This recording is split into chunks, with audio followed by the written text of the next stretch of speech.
Hello everybody, it's your boy NoukonNeko, your perfect virtual feline friend, bearer of good vibes.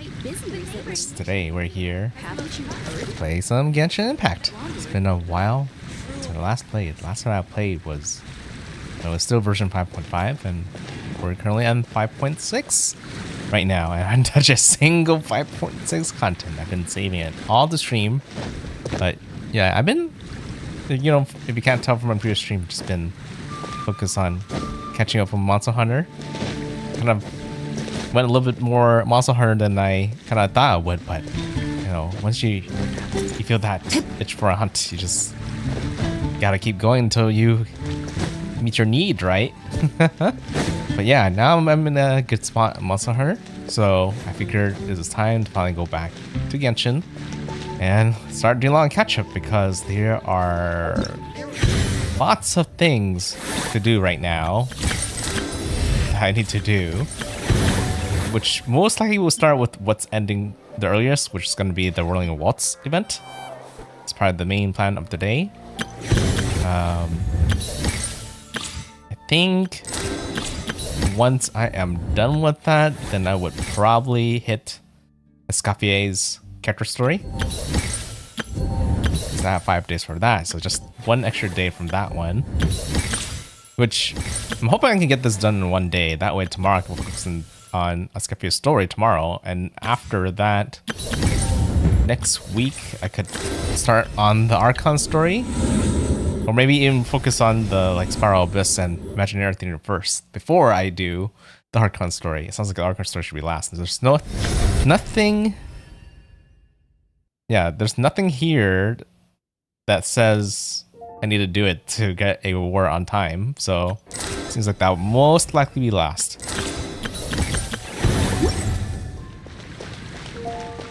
But, okay, let's go start that event.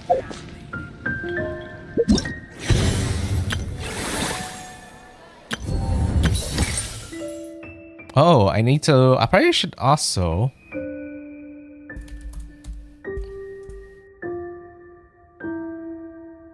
set myself to view myself on Twitch. Because I think, yeah, there is. Okay, how long does it last for? 26. There is a Genshin Impact drop right now on Twitch, which means if you watch me on Twitch, then you are able to gain drops, which means you can get a little bit of primogems just by watching me. Which means I should probably update my title to let people know that I have drops enabled. And there you go.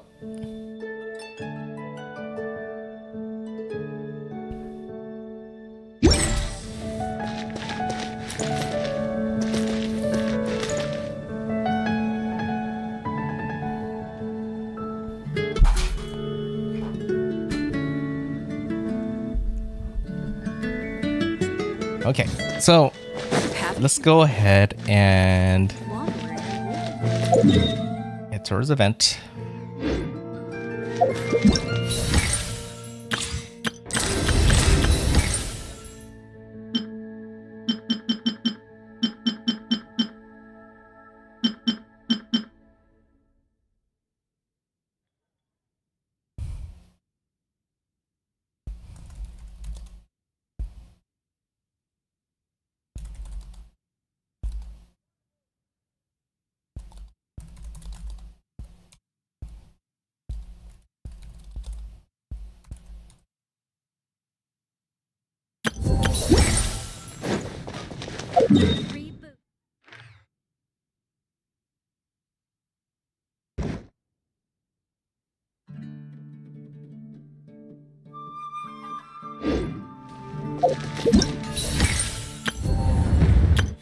Here, actually, where is the vent? The vent is in Fontaine.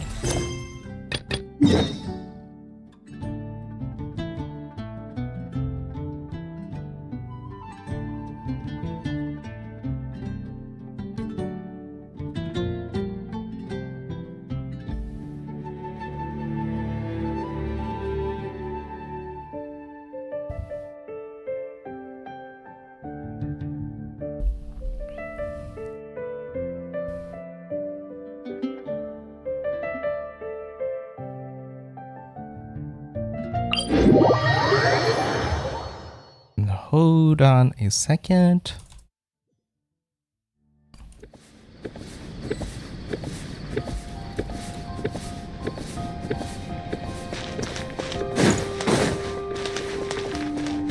Right, so let's go all the way down here. It's been a long time since I've been in Fontaine. Had to think about it a little bit. Think about all my memories of Fontaine. All the lovely memories of Fontaine. It's definitely probably still one of my favorite places to be at.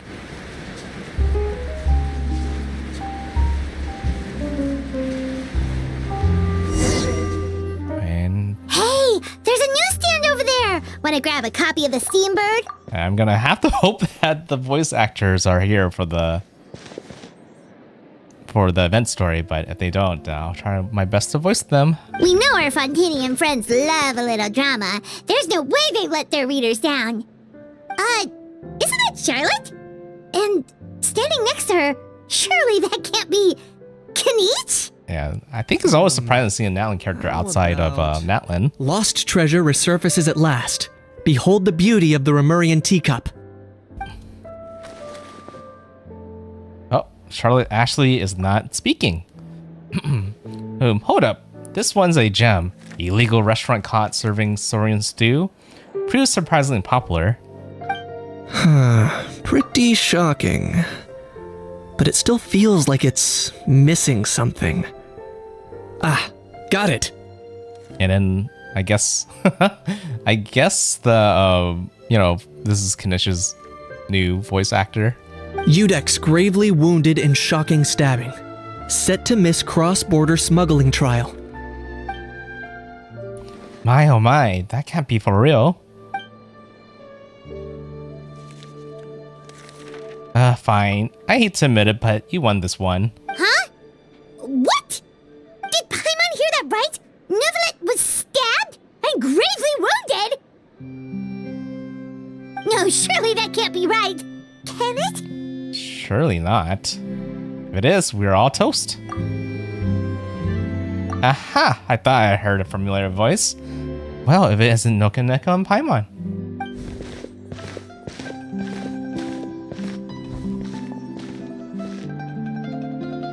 Mr. Kanichi and I was talking about you two just a few minutes ago. Fortunately for me, he's a very loyal friend. I pressed him for some very juicy details, but he remained tight-lipped about you. So, anything you want to share with me about the great NoukonNeko's triumph as puts in Natlan? It was a team effort. Honest as ever. Anyway, I'm getting a bit ahead of myself, sorry. Let me backtrack a little. Hi you two, it's been ages. What brings you back to Fontaine? Hey there, you two. Fancy running into you here. Oh, what a pleasant surprise. Yeah, that, and also a less than pleasant shock. What the heck was all that about a Saurian meat restaurant and the Udex getting stabbed? Please say you were being serious. Oh, that? We were just trading tabloid headlines. Is that what you were talking about? Trading tabloid headlines? Yeah. Charlotte and I were having a little contest to see who could find the most ridiculous fake news stories.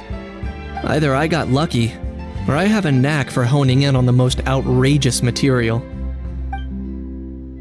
I'm sorry you had to see such an unflattering side to Fontaine, Mr. Kanich. These third-rate tabloids write their headlines purely to shock and scandalize. All they care about is grabbing your attention to boost their sales. The ones who've got a shred of integrity will at least clarify the truth in the main body of the article, although the misleading headline is still a underhanded trick to draw readers in. But others, like the one you were reading out loud, have no cause about making outright fabrications. If I had to quantify it, I'd say about 1% of what they write is the truth. That's pretty lenient of you, Mr. Kinich. Huh? Him? Lenient? Ugh, you gotta be kidding! Ah! Don't get me wrong. I'm not trying to give credit to these so-called news stories for occasionally including a grain of truth. All I'm saying is, even the wildest leaps of the human imagination are always rooted in reality. You mean all those fake headlines you mentioned actually do have some basis in fact? Sure they do. For instance, there was in fact a smuggling trial recently. Considering the amount of speculation surrounding the smuggled goods, it's no wonder there are rumors about restaurants serving saurian meat or teacups being unearthed from ancient ruins. But in reality, the goods in question were simply a few ancient relics dug up from ruins in Natlan. Rest assured, no saurians were harmed in the process. And if you're wondering why the Ludex didn't preside over the trial, it's because the case was assigned to another judge right from the offset. It's not as if the Polaris Memoria only has one judge. You can't expect Monsieur Neuvillette to handle every single case himself. On a more interesting note, the trial in question went remarkably smoothly, and it was all thanks to Miss Knich's testimony as a key witness. Oh, okay! Paimon was so busy freaking out about those headlines that she totally forgot to ask why you're here in Fontaine, Kinich. Phew, it was all misleading. The world's not going to end. Maybe not, but it'll be better, even better world for me if Mr. Kinich here would agree to Another exclusive interview with the Steambird. It was a pretty open and shut case, and my testimony in court was clear enough. But I'm guessing, Mademoiselle Charlotte, that you're less interested in the case than you are in trying to uncover some news stories about Natlan.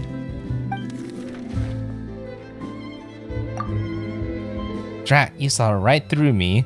Guess I'll put it down to the keen instinct of a renowned Saurian hunter. In response to that, or? I appreciate your kind invitation, but like I said, storytelling isn't really my forte. Kaniche the speechless! Kaniche the tongue-tied! Huh? If you're dead set on doing an interview, why not talk to the Traveler instead? Back to me again. Ah, of course, that's a brilliant idea. But that also means I'll need more time to prep. Let me put together a thorough list of interview questions. Sounds like I'm not allowed to refuse? Well, I know I can be persistent, but at the end of the day, it's your call. Anyway, I should probably get back to work.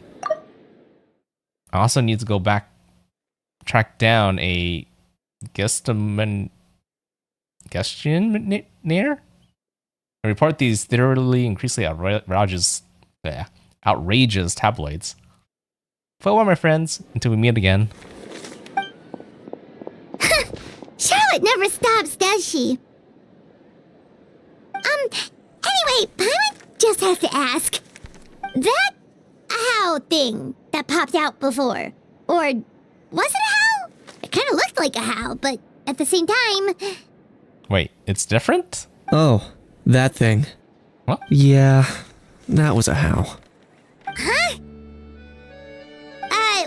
What's up with him? Like, he's still noisy, but he's way quieter than before. It's like he's trying to hide or something.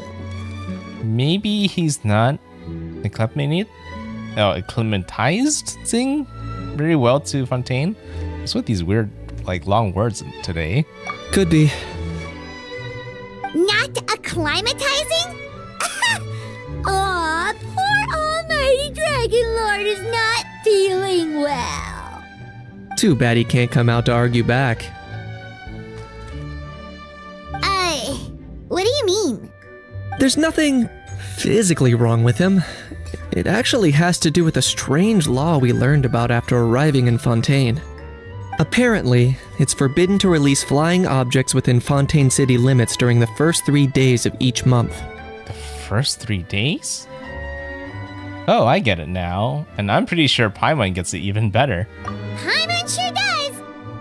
Paimon's been down this road before. There's an easy solution. As long as Kaniche holds onto a house tail, he'll be considered an Almighty Dragon Lord balloon, not a flying Almighty Dragon Lord. Not gonna lie, I was considering that. But Ahau wasn't too thrilled with the idea of huffing and puffing away in the form of a mini helium balloon. That said, it's pretty annoying how he keeps randomly popping up all of a sudden. Anyway, this morning I saw a notice outside the Palais Mermonia about an event that's set to take place outside the city soon. Something to do with filmmaking. I hear that's all the rage here. I was planning to stay here and do some exploring for a few extra days anyway, so I think I'll go check it out. It'll be a good chance to let that noisy helium balloon out. He might even learn a thing or two. If you're free, why don't you come along? Sure. Seeing Aha angry always makes my day. Always up for a bit of fun. I know where it is, so let me lead the way.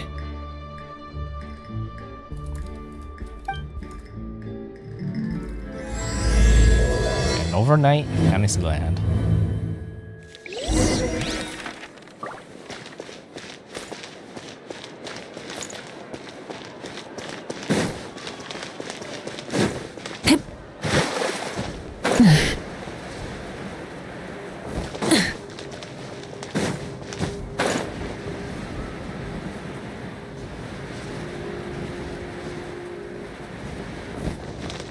Oh, even though I was trying to go towards where I need to go, it's actually further than I thought, where I would probably want to teleport instead. It's nice that they have these teleport points next to Where the event is really Looks gonna like be. I remembered correctly. Here we are. Wow, this is awesome! Hard to believe it was just an empty beach before. Yeah. It was still completely deserted only a few days ago when I passed by on my way to testify at the Opera House. There must be some efficient workers in Fontaine. Quite impressive. A few days? One night was all it took. Rap-a-tap-tap, ta-da! Wow. But is this all it takes to blow people away? Oh, no. Given my past experience, I can't let myself get carried away. Something oddly familiar about the way you talk.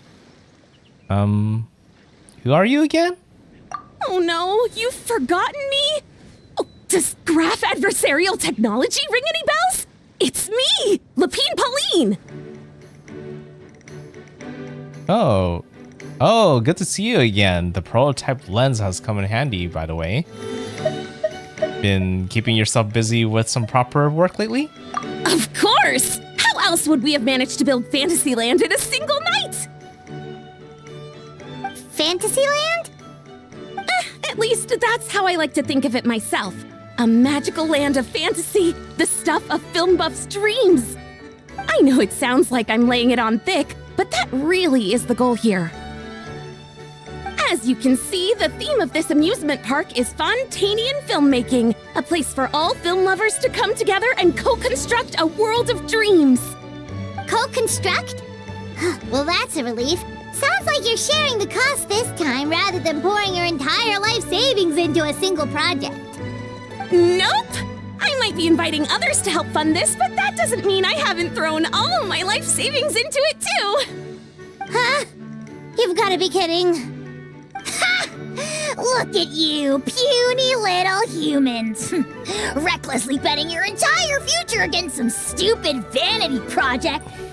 If you're expecting even an ounce of sympathy from the almighty Dragon Lord, dream on! Mockery is all you shall get, straight from the heart! Sorry, just ignore that little gizmoid. He likes to butt in occasionally. Do go on. Gizmoid? Who you calling Gizmoid? You're the Gizmoid! Wow! That's quite a nifty mecha you've got yourself there. Is it some sort of smart personal assistant? You ought to let Miss Charlotte see your cool gadget. Oh, who knows? Maybe you could even look into mass production. Make a bunch of hymns. That'd be like, man, that'd be kind of crazy actually, if that's actually even possible. Mass production? Ugh, insolent, vulgar, and disrespectful! Yeah, a bunch of ahas would be probably kind of chaotic, right? I, the almighty Dragon Lord, am one of a kind! There has never been another like me, nor will there ever be! And another thing, smart is the understatement of the century! I shall have you know that I am Kahulahau, forebear of ancient wisdom! I lived for eons long before any of you were born! What? Heavens above! I beg your pardon, forebear of ancient wisdom. Please, I meant no offense. Idiot meets idiot. What's all the fuss? Making some new friends, are we? Ooh, now he's here. Miss Navia! Allow me to introduce the star behind all the work that's gone into this venue. Miss Navia, president of Fontaine Spina di Rosula. Looking great as always. Hello, everyone. Partner, Paimon, how have you been lately? My trusty partner. Very well. Thanks. Even better now that you're here. Hello there. I'm Kanich. What about me? What about me?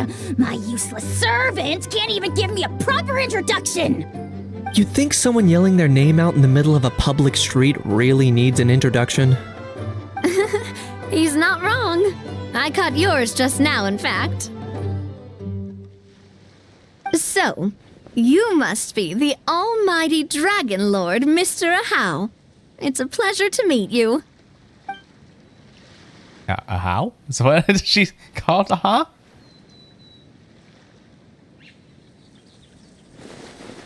Oh, see that? That's what I call proper manners. Well, well, it's not every day you meet a well-mannered human. Navia, was it? Excellent. You may address the almighty Dragon Lord by his name.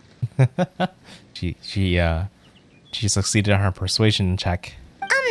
Navia, don't you think the title Almighty Dragon Lord is a bit silly? It's no big deal. All little animals do that, don't they? I mean, try to puff themselves up to look more impressive. I was totally being treated like a little cuddly pet.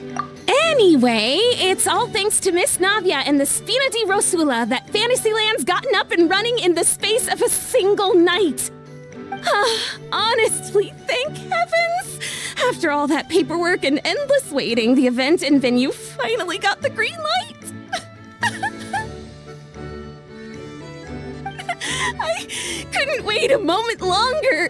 The second the approval came through, I reached out to President Navia hoping she could lend a hand. After all, who else but the Spina di Rosula would indulge such impulsive demands?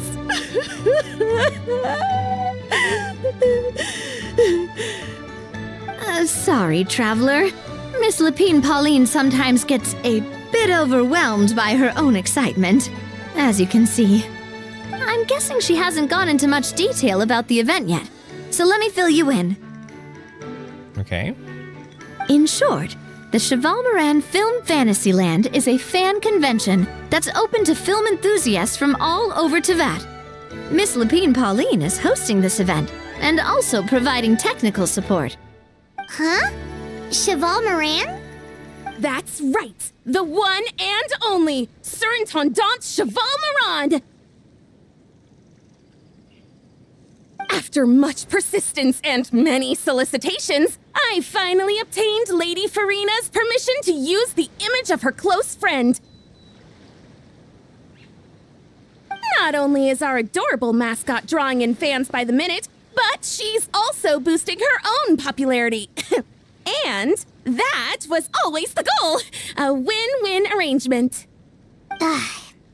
It's been a while since we last met, but still, it's a surprise to hear Lapine Pauline coming out with such sensible ideas. By the way, Miss Lapine Pauline, have you decided to switch careers and go into film tech? Not exactly. By chance, one of the prototype lenses I developed caught a photographer's eye, and it's now being used for the latest cinematic productions. Thanks to this unexpected opportunity, I've had the chance to invent various film-related equipment and props. That's right. So don't underestimate Miss Lapine Pauline, our resident engineer. She's the technical powerhouse at the core of this entire event. As for the Spina di Rosula, we're mainly here to take care of planning, operations, and management. For anyone feeling inspired to set up a booth, Miss Lapine Pauline and I will provide the necessary technical and operational support once their application has been approved. Doesn't this sound all familiar, like an event we've done before? By the way, traveler, are you at all interested in taking part? It would be a chance for you to earn some extra income. Plus, with your skills, I'm sure you could bring something special to the table. Well, sounds like a lot of fun. I'll think about it. Paimon would be even more tempted if you were to, say, throw in one of those fancy feasts she's seen in those gourmet food reels. Well, as it happens, that'll be a piece of cake. Everyone needs to eat, whether they be tourists or the stall owners themselves. So thanks to Miss Navia's help, we've managed to invite none other than the celebrity chef Miss Escoffier to run our theme restaurant. Look over there! Well, just moving quick. It's kind of our first time seeing her in the story. You! For the last time, the ingredients have to be in the right ratio! Get it right next time, or you might as well just lie down on the chopping board yourself. Yeah, because I didn't do her story. They kind of give you a little brief information about her. Scaffier, a famous chef and pioneer of Fontaine's precision gastronomy, culinary movement that takes the rigorous precision and quantitative methods that are routine in scientific experimentation and applies them to cooking. In the eyes of her student, she is both a genius and who strives for the perfection and a stickler whose exacting standards fill them with dread. To create dishes that transcend the sublime, she is constantly pushing the boundaries of flavor. She seems a bit busy right now. Well, I'm sold. I think I'll make a How go be her assistant. You little... What's your game here?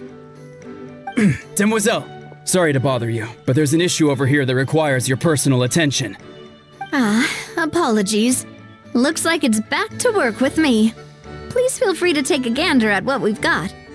Anyway, if you're interested in taking part, come find me later. Sure thing.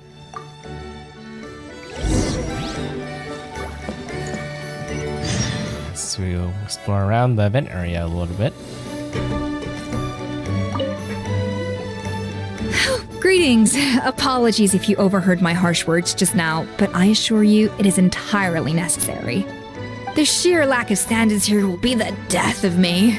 Do you have any idea of the kind of customers I'm gonna get with how lax things are at the moment? The ones that leave their guns behind by accident and then come back to collect them later bringing ammunition with them. Yeah, that's the kind of customer you wouldn't forget in a hurry. Oh. Wait, has that happened before? No, it's just the mention of guns reminded me. Someone did actually leave their gun nearby. Oh, that's kind of weird. Huh? Just before we started setting up, as we were cleaning up the site, someone stumbled upon a mysterious locked box. It didn't look like something from Fontaine, though.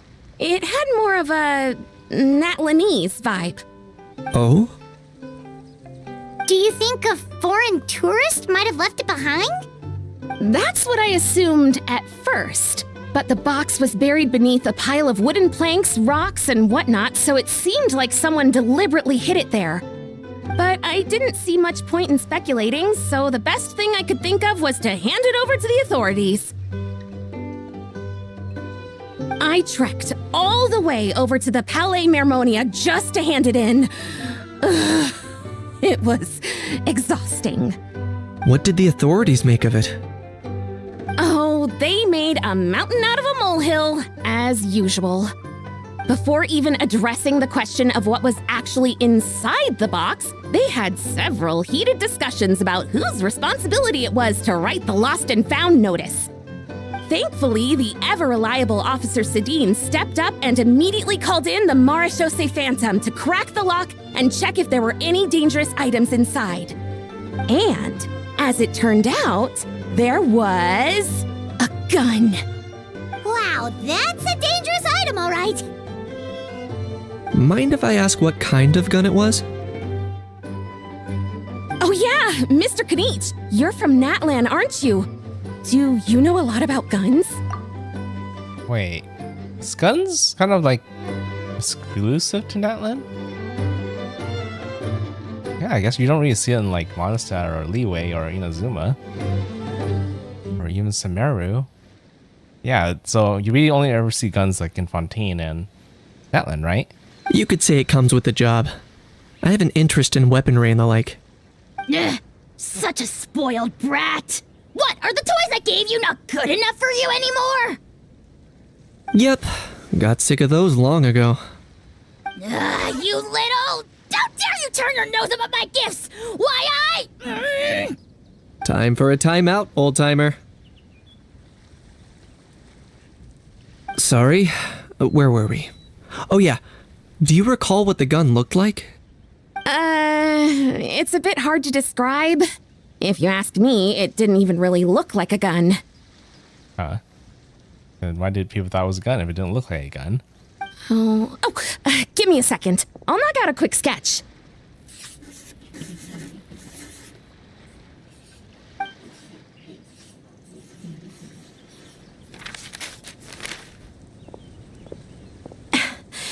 something like this.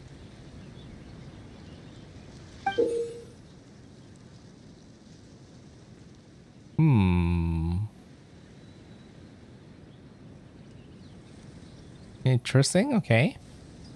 Whoa, it's so neat and precise! I almost forget that that sketch was actually pretty good. Sketched by a professional engineer, after all. It's nothing. An actual gun? Sorry. Is something wrong with my drawing? I know it doesn't really look like a gun, but I assure you, this is exactly what it looked like. And it certainly could shoot as well, too. I confirmed that with the officer from the Marechaussee Phantom. No, quite the opposite.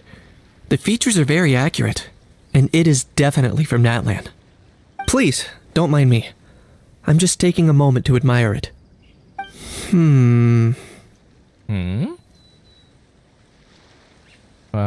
Thanks a lot, Pauline. Can't wait for the event to get started. I should be the one thanking you. Thank you, and everyone else for your support. Don't mention it. Besides, we haven't really done anything. Not at all. The buzz and excitement you guys bring is exactly what this event needs. Oh dear, I'm starting to feel a bit guilty watching everyone else toil away. Guess it's about time I got back to work too. But just before I go, one last thing. Traveler, it's wonderful to see you. Here's to a successful collaboration.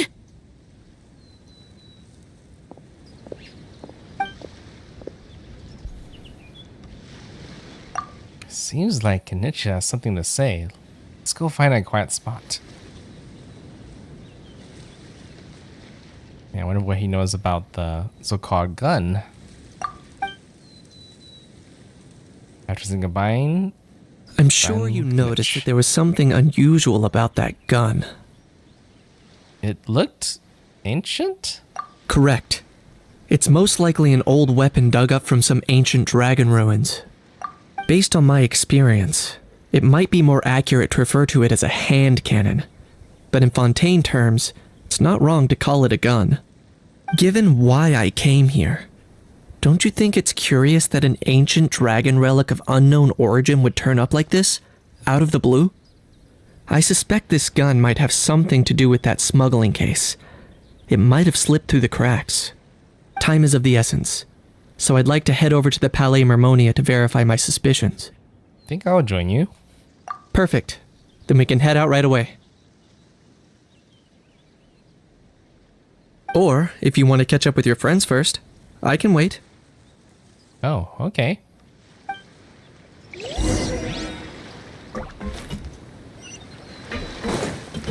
Let's see, wait. I don't see anybody else to really talk. I mean, you could probably talk to some of the main characters. The fresh vegetables from the new batch are exceptional quality. I just wish I could say the same about the new staff.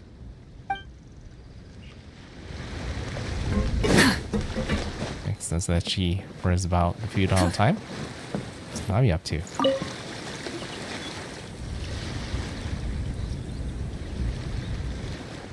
Didn't think I wandered into a cutscene. Traveler, it's you! Ready to join the Cheval Moran Film Fantasyland crew? Let me get a few things in order first. No problem. We'll be ready when you are. Probably focus on the story first, then worry about the minigame later. If anything, I could always just do the minigame off stream, but I do want to get all the story done on stream, so we'll work with that first.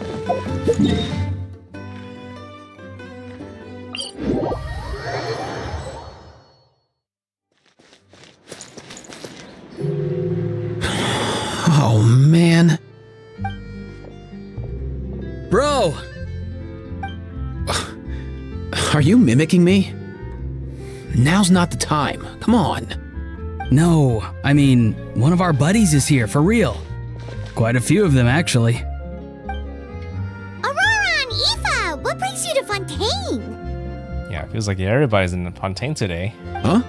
How come you're... Ah, I'm guessing Kenichi's here because of that international smuggling case, right? I've heard quite a bit about that. Word sure gets around quickly, huh? First time abroad and you're already making headlines. Oh, stop it. It's not like I was the center of attention. Wasn't expecting to see the Traveler and Paimon here too, though. Come on, Aoife. Huh? A traveler, by definition, is someone who travels around. Fair point. Anyway, back on topic. Wait a second. I lost my train of thought. What were we talking about again? Why, you're all here, of course. For vegetables. Cuckoo. I'll go first. It's for the Chevrolamine Film Fantasyland. Wait, is that right? It's Cheval Moran. Ah, right. I keep stumbling over that one. Guess I owe Cheval Moran an apology, even if she's not here. It's okay. Anyway, long story short, the festival restaurant urgently needed fresh vegetables from Natland, which is why Aoife and I are here. So, you guys are vegetable couriers? He is. I'm just here as a responsible adult. It's his first time traveling so far away from home, and all the elders in his tribe were worried. So they had me come along. Even though it's your first time too. Right, but they still picked me to accompany you. You gotta wonder why that might be. Don't you get it? They all just saw how overworked you were, so they used it as an excuse to send you off on a vacation. Wait, what? So I'm getting the grandson treatment now too? See, doesn't matter how much older you are than this dude. Hang out with him long enough, and you'll eventually find yourself being treated like a kid. Meaning everyone looks after you. What's so bad about that? In theory, nothing at all. In that case, guess I better start over. Hi guys, my name's Aoife, and I just turned 5. Nice to meet you, little bro. Paimon's not sure who the responsible adult is anymore. So, what about Kakuku? If he was here, we'd be making more of a ruckus than we already are. That's exactly what's got me worried. Aoife, there's nothing to worry about. You're a big boy. You can handle yourself now even without Kakuku. You think that's what I'm worried about? Anyway, my priority right now is Kakuku. Suffice it to say, Kakuku's in big doo-doo. So, he's so small, and all he knows are a few harmless phrases. What kind of trouble could he even get himself into? Let me guess. Did he get caught out by the law on flying objects? Bro, you too? Oh, so he did get caught by that. Not me. How? Oh, that pesky little chatterbox. So that's why he hasn't interrupted us this whole time. Guess he's too scared to show his face. That, plus he's already spouted enough nonsense for one day. So I've put him on mute until tomorrow. Wait, Kanish can actually do that? Nice one. If I was even half as decisive as you are, I would have kept a closer hold on Kakuku so he didn't get a chance to go flying off. I guess that's what flying objects do. Oh no, bro. Or rather, did Kakuku get caught by the guards for flying around? If they had managed that, we'd at least be able to track him down. But when the guards started chasing him, Kakuku flew into that building next door. I wouldn't be surprised if there was a high-stakes pursuit going down in there as we speak. Just like one of those cool crime movies. Which building? That one? Yup, that's the one. Kakuku sure has a good eye for a getaway. It's the tallest building around. I may be able to fly up pretty high, but checking every last window would still take quite a while. As for Aoife, well, let's just say he's not flying anywhere without a Saurian. Sorry about that. Not like it's my fault, though. You don't have to apologize on my behalf. Wait a sec. What's this got to do with how high you can fly? Kakuku's got himself into a real mess here, like a panicked animal running straight into a trap. It's pretty worrying. I'm starting to picture him flapping through a barrage of gunfire while important documents are flying about left, right, and center. Heck yeah! If anyone can pull it off, it's Kakuku. He's always been such an awesome Saurus. I believe in him. In other words, now in the building, there could be not one awesome Saurus, but two. For real now? Do you even hear yourself, bro? Of course I'm for real. I'd never make light of something like that. All right. Everyone's an awesome Saurus. Well, the human version. But our priority right now should be to go in there and check up on Kakuku. As it happens, Kinetra and I were heading over to the Palace Memoria for something else. Leave it to us. You sure? Wow, awesome. That'll be a huge help. And if Kakuku doesn't listen to you, I give you permission to pull out a couple of his feathers. Wait, since when was that up to you? Well, then it's your call, bro. All right then, if Kakuku doesn't listen to you, I also give you permission to pull out a couple of his feathers. There you go. If he objects to that, tell him to come find us. He won't. Trust me. I feel like kind of pulling a bird's feathers is it's kind of extreme, right? Well, it's not extreme, but I feel like it's a bit much to do to a bird. Maybe I just don't know Kakuku's that much yet. Nothing new there. The first. What's all that commotion? Strange sound. Is that Risley? It is Risley. Nicolette? No way, bro!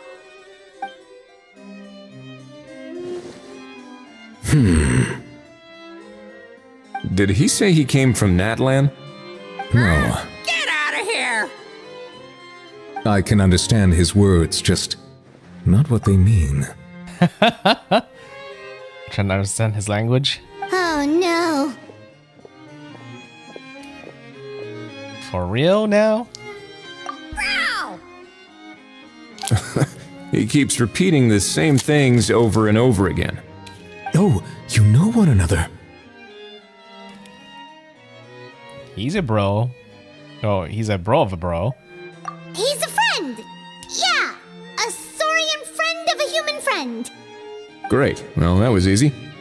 Looks like we've tracked down the owner. Guess that's one less lost and found notice for you to write, Monsieur Nicolette. For real? Traveler, was there something important you wanted to discuss with the Udex? Yeah, I kind of imagine like he might be attracted to Nicolette because Nicolette's also a dragon too. I'm just about done with my business here. Need me to step out? Stay and hear them out first. Perhaps it will have some bearing on your own work. If I am not mistaken, you are the same Mr. Kanich who served as a witness in the smuggling trial? I take it there's been a further development in the case. That's right. Very perceptive, Mr. Udex. So you've met Nervalette before? But wasn't the trial overseen by another judge? I've seen his photo in the papers. But as for this other gentleman...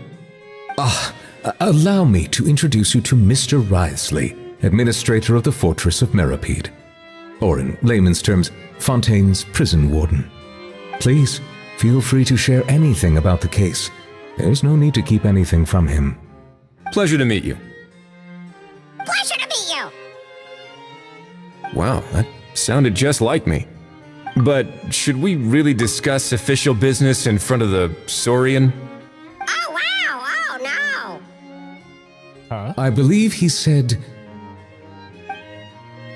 Or rather, I suppose he meant that he'll keep this to himself. Though I should mention, Mr. Kukuku, that we will have to ask you to sign a confidentiality agreement. Sure thing, bro. This is all a bit strange, but they really are a great pair of awesomeness. Let us return to the matter at hand. Mr. Kanich, was there something else you wanted to discuss relating to the case? Yes. Let me fill you in.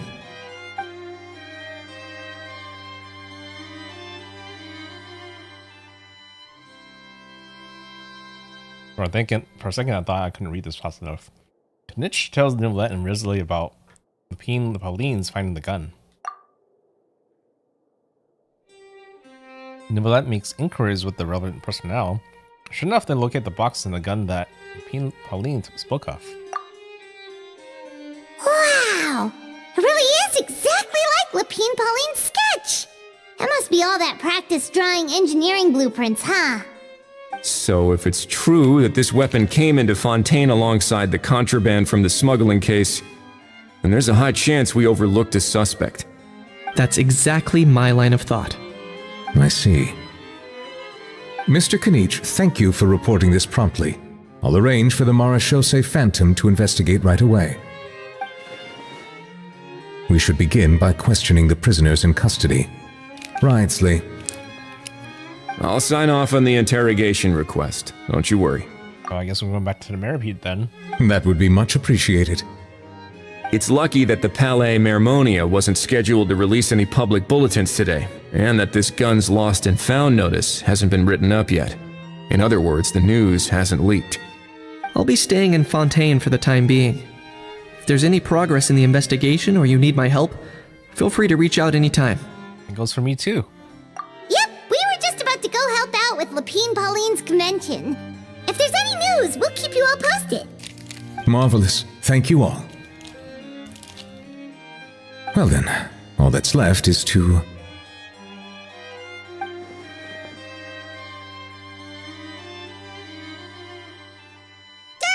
You miss me, bro? He really does come out with the most unexpected things. Who did he learn it all from?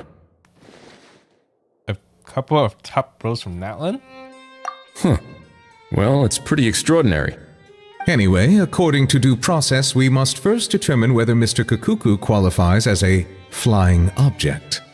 And, following on from our conversation just now, he also needs to sign a confidentiality agreement. Drafting said agreement may take some time. Looks like you'll be staying with us for a while then, Kukuku. Excited? He can help pass the message on to his friends. That would save us a lot of trouble. Many thanks. Don't mention it. Alright then, we'd better get going. No need to see us off.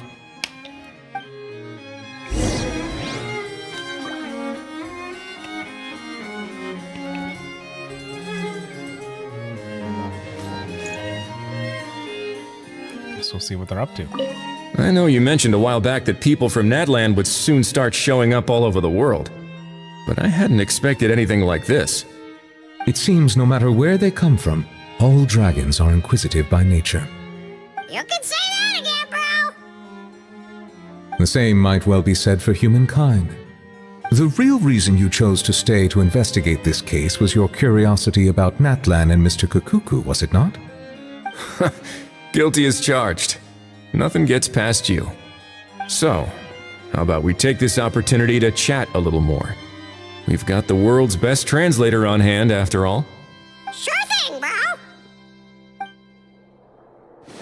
Hey. Guess we'll pass the message word to Roran.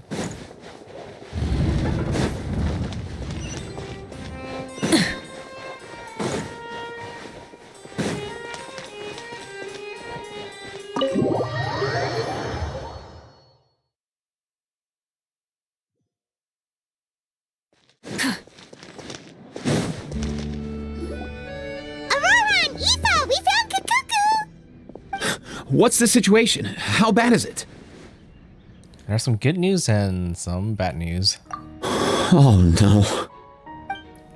Yeah, which one you want first? When I saw that Kukuku wasn't with you, I'd already prepared myself for the worst. Relax, Eva. Maybe Kakuku just prefers high-rise living now. Sometimes you just have to let the kids grow up and make their own choices in life. For real now? Do you even hear yourself, bro? How old is Kakuku? It's not that bad. Kakuku's fine. Still very much alive and kicking for starters. He hasn't been arrested either, so no jail time. You had an interesting chat with some veritable VIPs. See? You're not exactly reassuring me here. As for the bad news, well, it's really not that bad. Kakuku accidentally overheard some top secret stuff, so he has to stay at the Palais Mermonia for a while to sign a confidentiality agreement. But there's no need to worry. The person in charge of looking after Kakuku is super nice, so he'll be absolutely fine. You would just have to wait a bit longer. All right. That doesn't sound too bad after all. Wow, hearing that's put my mind to rest. But based on my understanding of how things work here, the ban on flying objects should be over by the time Kakuku actually gets out. What a shame. Oh well, I guess we'll just have to go have some fun without him. You don't look disappointed in the slightest. Anyway, Auroron and I will be staying in guest rooms upstairs at the Hotel de Boer for the time being. Feel free to drop by if you need us. All right, bro. Yay! Problem solved! Alright, let's catch up another day.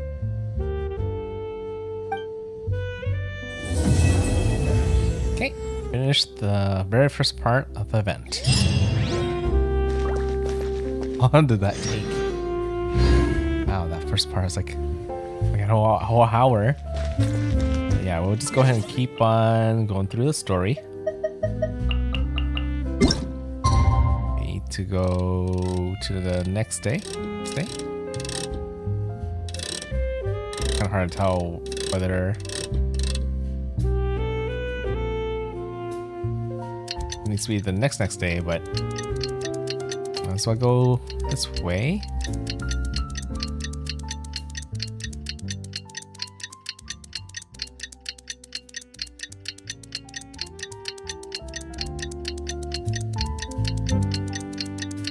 Okay. It's been a few days. The ban on flying objects should be over by now. Let's head over to the Palais Mermonia to see how Kakuku's doing. I forgot. Since there was a ban on flying objects, then isn't Paimon shouldn't be seen flying around? It's not like we tied a balloon string on her. I guess that's something I don't really have to worry about so much. See how Kakuku's doing.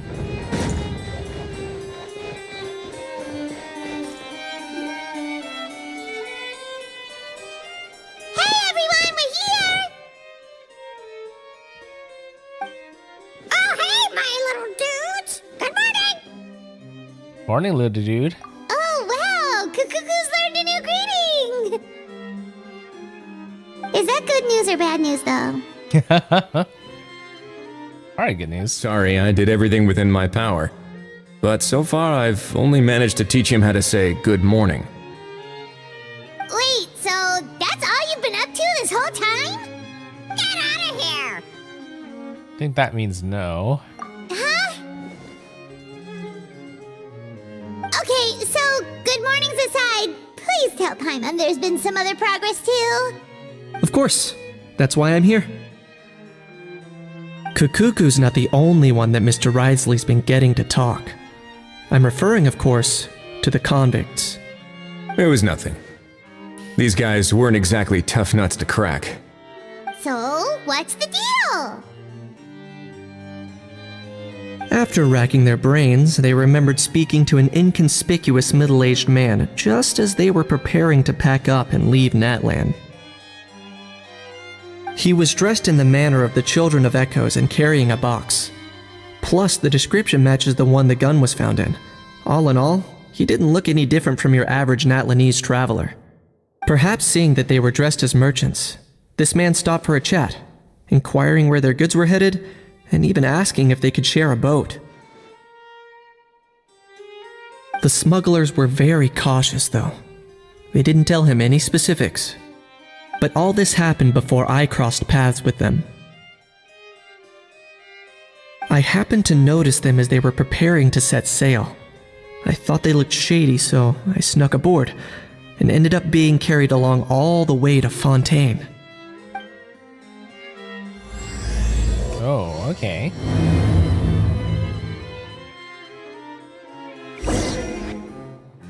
A series of twists and turns?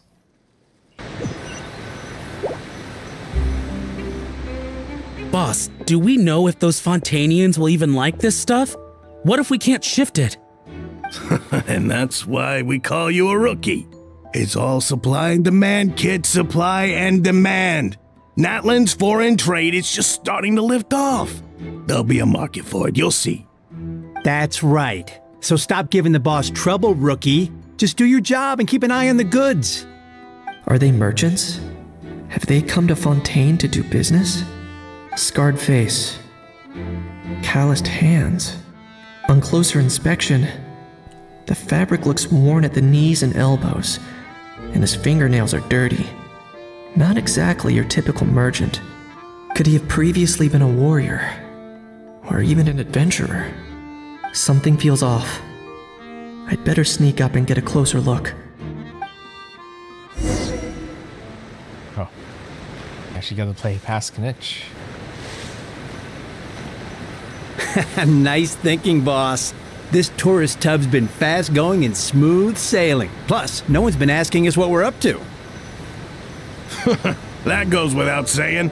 Big cargo ship would have been too slow, whereas the smaller ones would have been faster but way too bumpy. If we ended up damaging the goods by accident, all these months spent grafting away would have gone up in smoke. Seriously?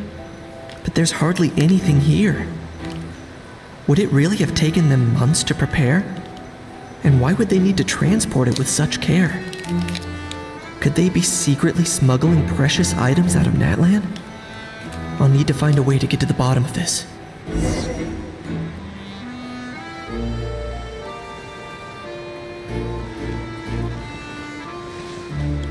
Oh, I haven't seen this for a long time. It's an actual stealth mission.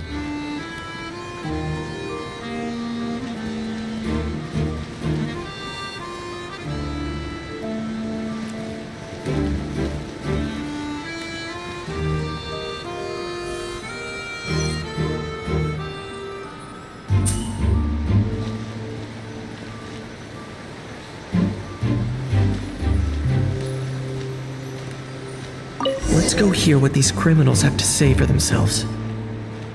Sure enough, there are relics inside the box. It's illegal to smuggle such items outside Natlan.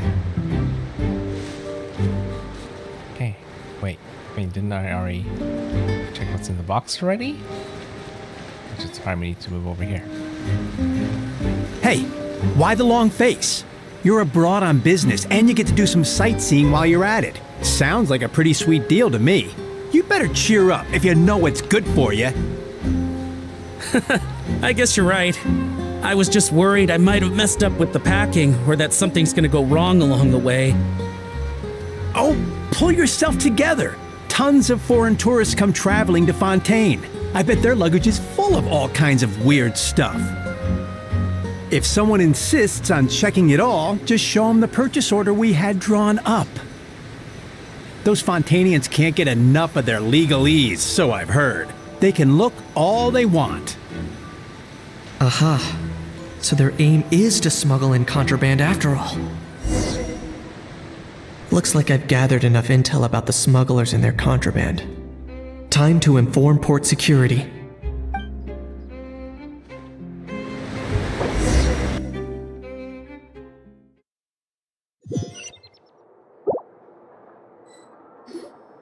So anyway, that was when I went and told the Fontainian guards about my suspicions. After an investigation and a chase, They finally apprehended them and sent them on their way. Well, guess they're headed exactly where they should be. Good job, Kinich. Thanks. Based on your recollections just now, I was completely focused on those smugglers at the time, so I wasn't really paying attention to other passersby. That's only natural. Don't worry about it. Yeah, Kinich, you did great. in other words, the person who brought the gun here, the one who lost it, has no connection to the smugglers whatsoever. They were working entirely on their own. Oh dear, oh dear. Sounds like Mr. Kukuku wants to chime in? He said this elusive individual's actions are positively mystifying. It's a good observation, I quite agree. However, we still know next to nothing about the person. Perhaps we should start by focusing on the lost item itself. Oh, haven't done this for a long time. Out the suspicious aspects of the gun came from the ancient Natli striking runes. The box was buried amidst the junk. A lost object that was picked up.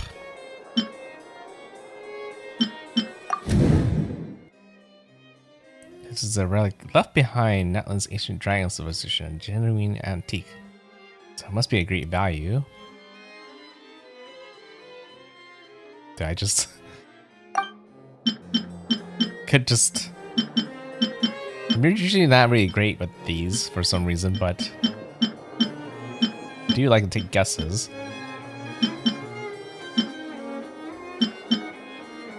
I mean, okay, well, this part is not really suspicious, right? This is just talking about the history of the weapon itself.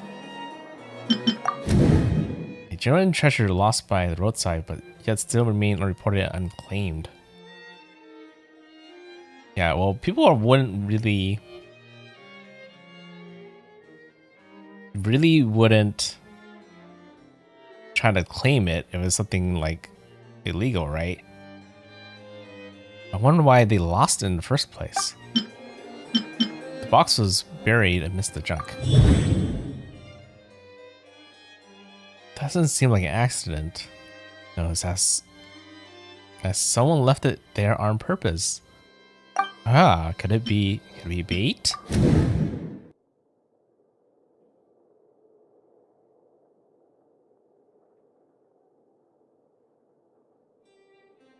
Yeah, that's probably most likely it, right? It certainly seems like it was the bait in some kind of trap. The only question is, why wasn't the bait made more conspicuous?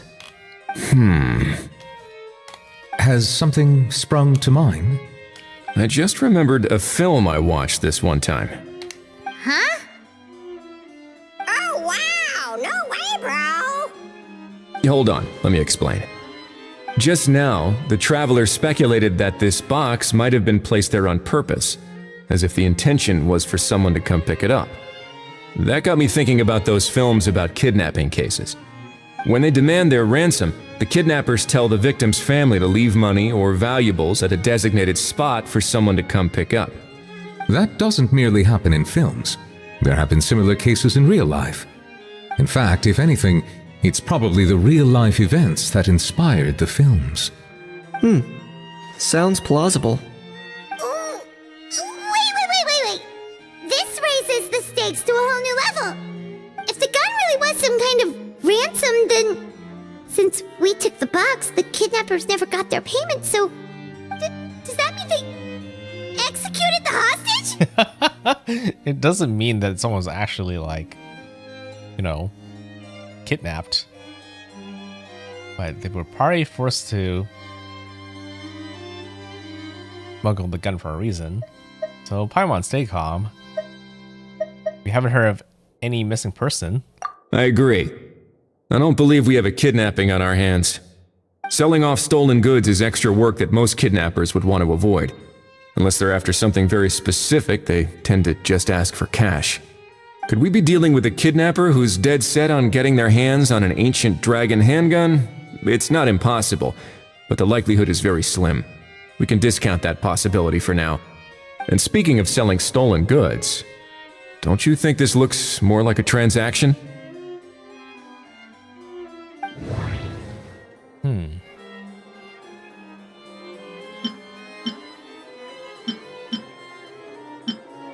Yeah, I wonder what we know about the seller. Or, yeah, about the seller, because we know the seller, but we don't know the buyer, right? The gun was placed in a lockbox and hidden away. Clearly the seller wanted to keep their identity a secret. After receiving the instructions, the buyer would gone to the designated spot with the money to pick up the goods. They're sure they actually got paid. The seller would likely have been watching the buyer, so they could have been there. Goods. Before the buyer could show up, Lip and Pauline found the goods by chance while setting up the event venue.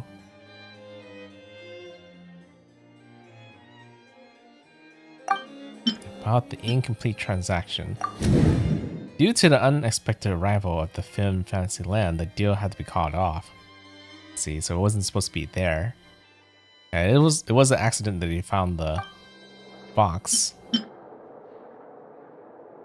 So I guess once they figured that out, they had to cancel, but they probably were nearby, right? So, bottom line, this was an individual smuggler at work. Exactly. And it was the location itself that caused the deal to fall through. The last thing they would have expected was for a quiet beach to turn into a bustling film convention overnight. Not only is the area now packed with tourists, but the Spina di Rosula have a presence there. I'll bet that both parties were completely caught off guard. Great job, Lupine Pauline. That sounds like a plausible theory, but how do we verify it? Looks like your people better start rolling up their sleeves. How so? Easy. Just follow the usual procedure by putting up a lost and found notice. The more routine we make it seem, the more likely the suspect will come forward to claim it. Even if they send a proxy, we're liable to get our hands on new leads. And timing-wise, it's about time we updated the bulletin board anyway. All we need now is a lucky gestionnaire to write up the notice for us post-haste. Ah, so that's what you meant by rolling up their sleeves. In that case, I may as well write it myself. Delegating this to someone else would require an additional explanation. Huh. Or are you just not used to asking others to work overtime? Is that really a major concern here? Well, looks like I won't be needed around here. At least until the notice has been posted. You could always wait here if you like. The Palais Mermonia serves a particularly fine cup of tea if that swings it for you. Thanks, but no thanks. I left a very noisy creature with a friend before heading out, so I should probably get back to feed it. Ah, I wasn't aware that you had a pet, Mr. Kanich. What does Aha even eat? Speaking of pets... Get out of here! Out of here! Yep, that's the plan. Out of here indeed. I believe that what Wriothesley is trying to say is, you are free to leave, Mr. Kukuku. Furthermore, it has been determined that Mr. Kukuku should not, in fact, be classified as a flying object. As such, he shall be free to move around Fontaine whenever he so pleases. Oh, really? Oh, he's a living being, right? So, I guess that's the big difference. A flying object would be like more like a drone, or like small airplane. A cuckoo is like a bird. Like not all birds are gonna be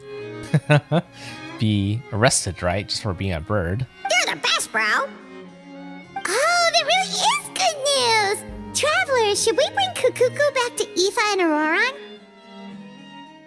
I shall leave him in your capable hands. No problem. Let's keep in touch. Indeed.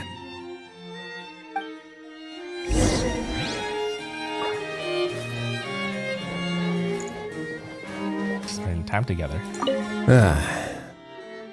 You know, all this has made me realize that I'd quite like to have a pet. Oh, I wonder what pet he would have. Inconvenient within the fortress of Meripede, perhaps you should consider finding a place in the court of Fontaine. That actually sounds like a good idea. In the past, I always dismissed the idea of buying a property in the city. The prophecy about the floods meant it never seemed like a worthwhile investment. But now... This might be a good time for you to re-examine the documents I gave you regarding your title as Duke. Huh? Citizens with honorary titles are eligible for certain benefits when purchasing property in the court of Fontaine. Really? How about this? You read through your documents from start to finish, while I write up the lost and found notice. I always forgot that Risley was Duke.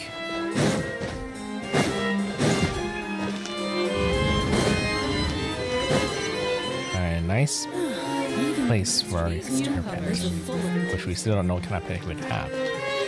He looks like he might be more like a dog owner to me.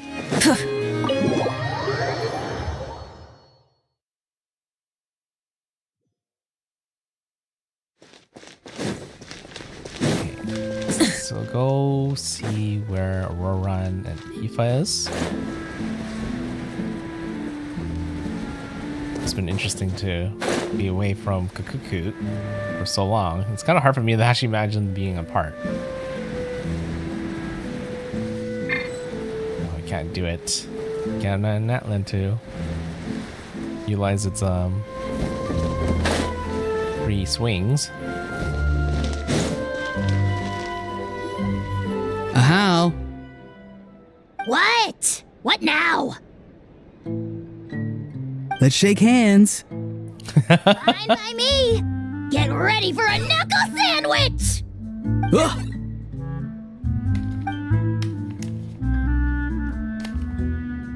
Oh, nice dodge. Paimon feels strangely inclined to keep a safe distance. Did you miss me, bro? Cuckoo, you're free! Ugh, not you again. Nope, didn't miss you in the slightest. Hey, Gramps. And hey, Paimon and Kanich. It's good to see you all. Thanks for bringing Kukuku back. I have to think. He said grams. Does he? Wait, who does he mean by grams?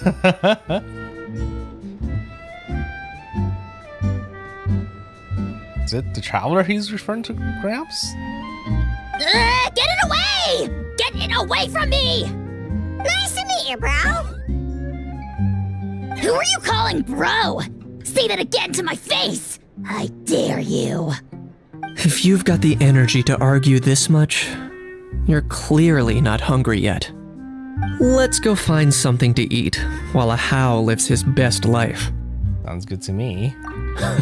Poor Ahau. He spent all day being tormented by Auroron, only to discover that the suffering's just begun. Aoife, as a Saurian vet, how can you just sit back and watch our little dragon bro suffer? Huh? How am I the bad guy? Even hear yourself? Ah! Doesn't anyone want to hear how Kukuku got out of jail? Missed the racket. You briefly explained what happened to Kukuku, to Aoife, and Auroron. Hearing that Kukuku now has permission to move around freely, Ahau's face got even better than before. Oh, he's jealous. Or Don't lose hope, Ahau. By the same standard, you have freedom of movement now too. You're still in the game? Same standard? I will not be held to the same standard as that thing! That's what he's sad about? You won't. As far as I understand, the Palais Mermonia will want to assess your case on its own merits before they grant you freedom of movement.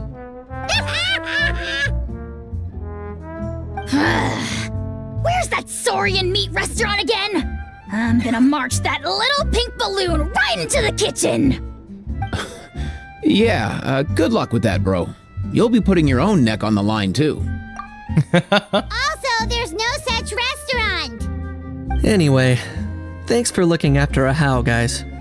I'll take over from here. Why you? One Kukuku deliver as promised. Looks like we managed to swap Saurians too. Between the two, Kukuku wins the cuteness competition hands down. Yep. Well, Paimon wins my cuteness competition. Ah, really?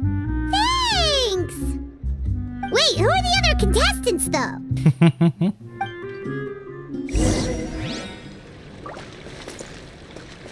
Here's the twists and turns. Let's go ahead and wait the next day. Yeah, first I thought this was midnight, but this is midnight right here, so this should be fine.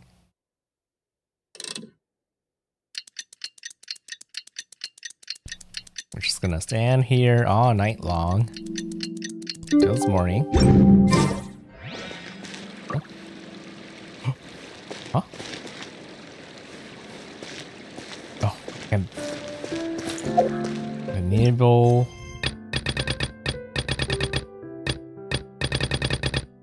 You expert. Oh, Situine. Okay. Yeah, we can definitely skip that for now.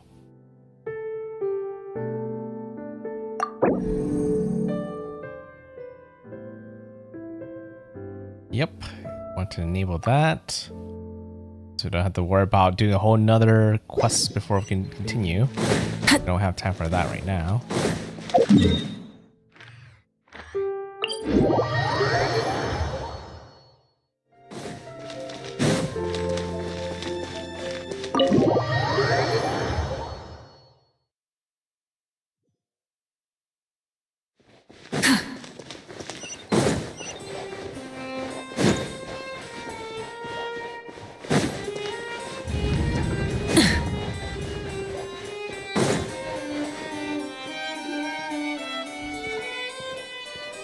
Huh, looks like there were quite a few others with the same idea. Ah, hello, you two. Have there been any developments? Okay, guess not. Well, the notice was only just posted. Guess it's pretty unlikely that someone would show up right at... Special Patrol, open up! Huh? Ah! Who's there? What's going on? The Special Patrol? I don't think that's who this is. Someone's knocking at the door. Please, anything but the Special Patrol. Hey, this isn't the time for silly jokes! Let's go check it out. Guard from the Paris where it opens the Good door. day, all. Gramps, grannies, aunts, and uncles. What in the Tevat are you doing here, Auroran? Oh, he must be the one you mentioned. Kukuku's owner? One of his owners. Kind of. But, bro, what are you doing here? I'm here to claim a lost item. Wait, really? Can't tell if he's being deadpan or deadly serious. Is this the person you saw on the boat, Mr. Kinich? Somehow I highly doubt that. For starters, he just addressed us as Gramps and Grannies. And unless this is the youngest looking middle-aged man in the world, I don't think he's our guy. I apologize for my grandson's bursting in the like this. Huh. Was there something wrong with my door-knocking etiquette? That's how they do it in all the films. That's not door-knocking etiquette. That's the Special Security and Surveillance Patrol doing their job. Completely different things. Oh, I see. I figured it was just a polite way of requesting entry to show the people inside you had something important to discuss. Oh, sorry about that. I totally goofed that one up. Give me a moment. I'll go back out and try again. No need. Just let's get down to business. So, Auroran, you said you were here to claim a lost item. What did you lose? Yeah, so basically... Okay, describes a lost item he's claimed from the style to the box to the gun itself. For real now? Oh, come on, bro. Is arresting my dear grandson what it's come to? Auroran, be honest now. Were you the one who lost this? No, it belongs to a friend. So it belongs to Aoife? Of course not. Aoife has his own gun. Ron, tell us the truth. Otherwise, we're gonna have to arrest you for real. All right then. I knew this wouldn't go well. So here's what went down. This morning, Eve and I were playing rock, paper, scissors. Before long, he'd lost, as he usually does. So we figured we'd head out and visit some of the Cour de Fontaine's famous landmarks. When we got near the plaza, a man suddenly stopped us to ask for help. He said that he had lost something and that someone had found it and sent it over to the Palais Mermonia. Really? But apparently he used to work here and was worried it'd be awkward bumping into his old coworkers, so he asked us to pretend to be the owners and claim it on his behalf. Oh my god. He saw Rowan decided to take this job without questioning it. Oh yeah, I guess he's that kind of guy. You didn't manage to keep that pretense up for long. It's fine. I'm not the one who feels awkward anyway. So, a former employee of the Palais Mermonia. Was this individual a Fontaine native? Yes, at least I assume so. He looked like a well-dressed gentleman to me. We were about to refuse, but he was so polite. Could it have been a disguise? Oh no. Auroran, Paimon thinks you've been tricked. This person might be in cahoots with the bad guys. Oh, maybe he already took off and escaped as soon as your mission went pear-shaped. No way. I'm not that dumb. Huh? He's not going anywhere. Aoife and Kakuku are keeping an eye on him over at the plaza. Keeping an eye on him. I like the sound of that. Nicely done, bro. In that case, let's hurry over to where Aoife is. Time to catch that con man and find out what's really going on here. Wait a minute, I have a question first. Traveler, Paimon, you're pretty famous in Natlan, right? Oh, we're basically household names. But why do you ask? Well, it's not just us. Knitch, Roran, and Aoife too. Would that be a problem? Remember when I said that the seller might be watching in secret? If so, then picking a Roran to do their dirty work was a careless mistake on their part. It suggests that the person who got a Roran to claim the item might not be fully in the know themselves. There are plenty of unanswered questions, but standing around racking our brains won't help. However, I still suggest that the famous faces among us, meaning the Traveler and Kinich, oh, and of course, Monsieur Nivelette too, stay here for the time being. Okay. We'll empty the box, give it to Auroran, and then he can claim the item as if nothing happened. I'll follow to check if anyone is watching. I doubt anyone would recognize me anyway, so I shouldn't draw too much attention. Being low-key has its advantages. I think this plan is worth a try. I shall leave it to the pair of you. So, I have to go undercover again, right? Well, not exactly undercover. Just drop the special patrol persona and be yourself instead.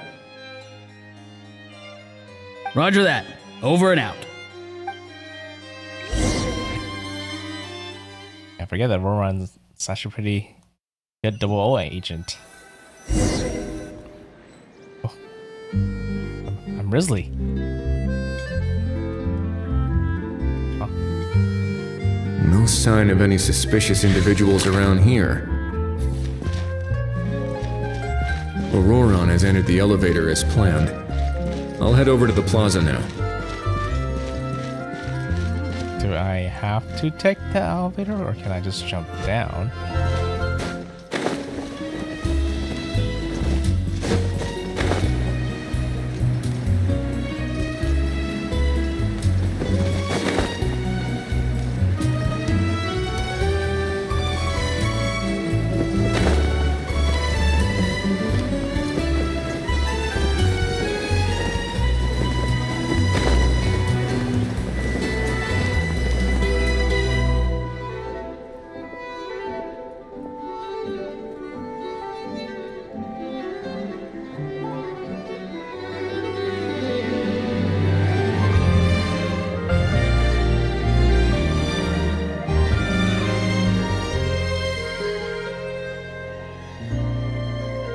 Nothing suspicious going on here either. Strange. Maybe we're overthinking this?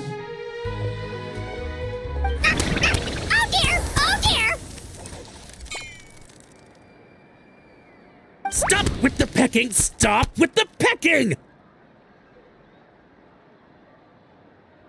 Please, sir, I'm begging you, do me a favor and get this pet of yours under control! The heck are you on about? Sorry, but he's not my pet. He's my coworker. And I should warn you, he's not too happy with how you're talking about him. What the? This thing has a job? So in Natland, they just dish out jobs to any old thing. Uh-oh. Kukuku's not too big on being called a thing either. You're on your own now. I'm sorry. Please, Mr. Kukuku. Master Kukuku. Lord Kukuku. I meant no offense, I promise. Oh, how would be so jealous right now? That'll do for now. Let me ask him some questions first. Sure thing, bro.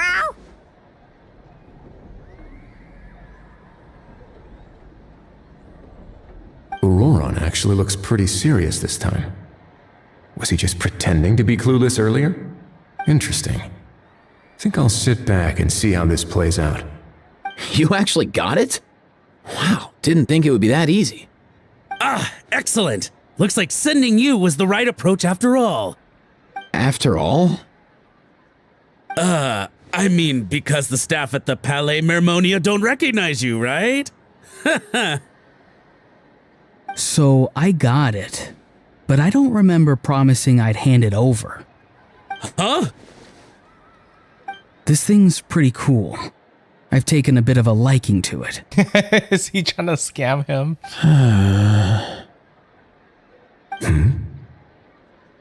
Please don't do this, my good sir, my master, my lord. My very life hangs in the balance. His life hangs in the balance? If this means so much to you, what are you gonna offer me in return? Are you trying to get him to say my life? How'd you know that? Because I watched that film with you. You should drop the act. We don't want a real misunderstanding in our hands. Oh yeah, he's just joking. You're probably right. But honestly, I don't know what else to say. Sorry, this is the most myself I can be. Is that enough? Enough. More than enough. Who's this dude? Just think of me as a staff member from the Palais Mermonia. Now, if you don't mind, I have some questions for this gentleman about that life or death treasure you were just discussing. Truthful answers appreciated, of course. Oh no, I'm toast now. What's that supposed to mean? You don't think the Palais Mermonia has the ability to protect our citizens? No, I mean, yes, of course they do. Please ask away. I could do that. But I'd rather you just tell the whole story, from the beginning. I'm surprised they just didn't let him take the box and see what he does with it. I suppose I only have myself to blame. Such a rare antique, I couldn't resist. I'm a collector of antiques. Nothing excites me more than rare old relics, and to be completely honest, if someone's selling, I'm buying. I don't care to ask where they sourced their goods. As for the seller of this particular item, well, I've never met him in person. We've had some prior dealings, but always under the cover of coded ads in some shady tabloids. Lost and found notices, missing person ads, that sort of thing. As long as I took care to hide a time and place somewhere within the text, then slipped some mora into the envelope before submitting the ad, it would get published. And that was that. No fuss, no trace. Simple, right? Normally, everything goes off without a hitch. But this time, I arrive at the pickup spot expecting a discreet in and out, and instead, I find a whole construction crew at work. That was not what we'd agreed, but I couldn't just let it go, so I reached out to him again the same way as usual. He replied, and do you know what he said? He told me that the item's now in the Palais Mermonia. Well, he wasn't lying about that. He insisted that it would be inconvenient for him to make an appearance himself, but said that if I could somehow find a way to retrieve it from the Palais, he'd give me a discount on the price. Of course it wasn't the discount that swung it. Do I look like I'm strapped for cash? Feeling smug now, are we? Feeling smug now, are we? Feeling smug now, are we? No, no, please go easy on me. Go on.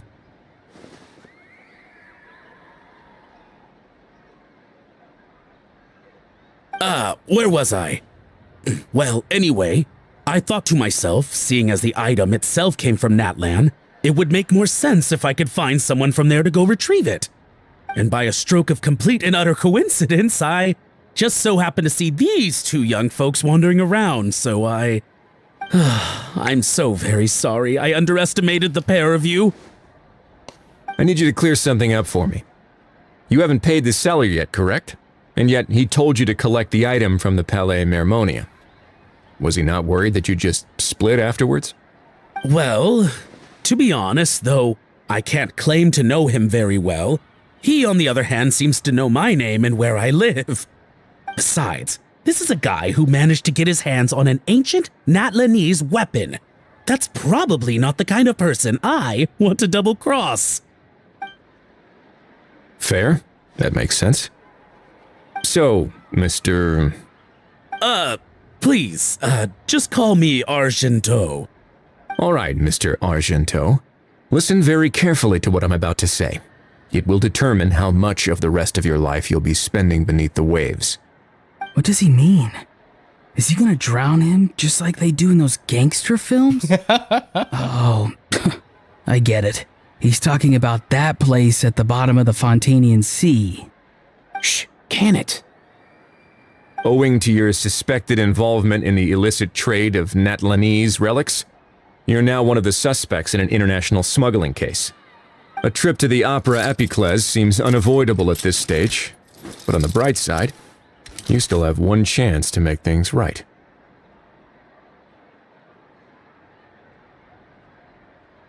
Okay. Do I really? Please tell me what to do. I see. They're probably just gonna get him to lure the seller out so they can catch the seller. That's the person mainly kind of causing the problems. It's very simple. Just reach out to your seller in the same way as usual, arrange to meet, bring the money, and make the deal. Just be sure to let me know all the details. I'm talking time, place, the whole lot. If we can catch the other party by doing this, you'll have gone some way toward redeeming yourself. Understand? Oh, I see. I understand. You shall have my full and unadulterated cooperation. Good. Don't break the law, and don't even think about making a run for it. The Palais Mermonia will be watching you and ensuring your safety. All right, take the box, but leave your ID and other documents behind. You can go now. As for you two, protocol dictates that I should take you both back to the Palais and have you sign a confidentiality agreement. But that would take a lot of time and effort. Such a hassle, bro! See, Mr. Kukuku knows exactly where I'm coming from. So, I was thinking, since you're all friends of the Traveler... I understand, sir. We got dragged into this by accident, and it has diddly squat to do with us. And out of respect for the Traveler, we won't say another word. Oh, I know this part. We better keep our mouths shut or we'll both be sleeping with the fishes in the tailor-made pair of cement shoes. In that case, I understand completely. Not exactly what I was going for, but if that's how you want to understand it, then be my guest. Then it's settled. Thanks for your help.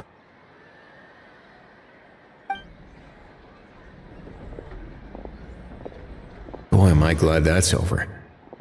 That's enough work for one day. Time to head back.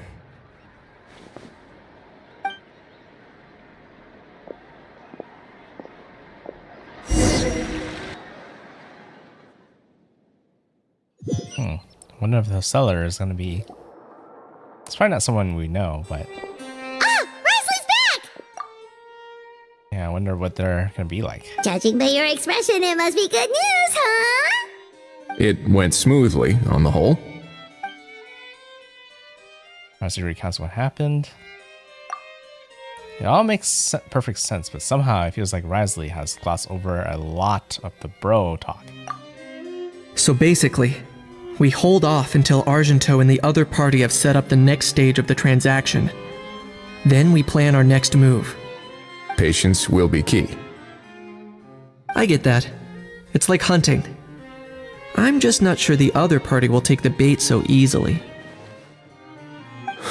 Well, if he didn't need the money, or if he valued self-preservation over making a profit, he could have walked away as soon as the contraband was brought to the Palais Mermonium. On top of that, although he hasn't shown his face yet, he seems to have no followers or accomplices, and he's relying on an extremely limited set of options to push the deal along. So, if you ask me, he seems like someone who cares a lot about his image and has a somewhat high opinion of himself, but lacks any real ability. I almost get the feeling that if he misses out on this opportunity, he won't have any other way of making money. His every move is like a spin of the roulette wheel, hoping that the ball will land exactly where he wants it to. Or, I don't know. Maybe he'll cut his losses and vanish into thin air, and our efforts will have been in vain. At least Natlan will get the stolen relic back, so it won't have been for nothing. In that case, let's hope his arrogance stays in play. Everyone, I have just briefed the Morishose Phantom on the situation. As soon as there are any further developments, we will act without delay. When that time comes, we will be relying on your help. Leave it to us. We'll be waiting for the good news. Series of twists and turns. To be continued.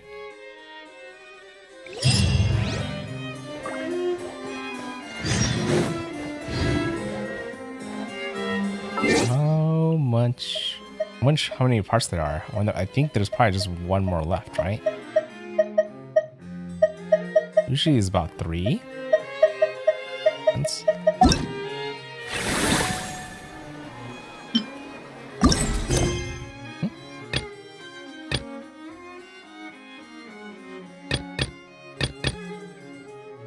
This one's for the minigames, I'm pretty sure. I guess it doesn't really tell you.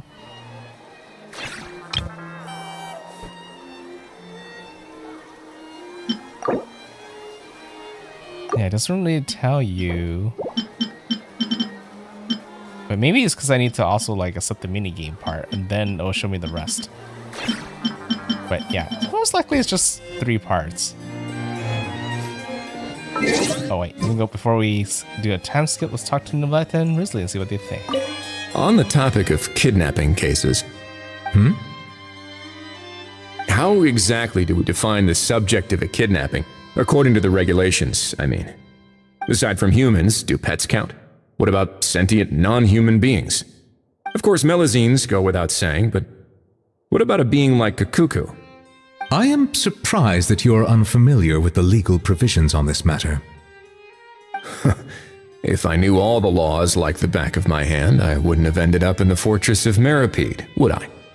That is no laughing matter, Risley.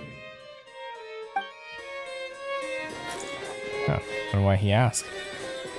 Okay. Now we can go ahead and do a time skip to tomorrow morning.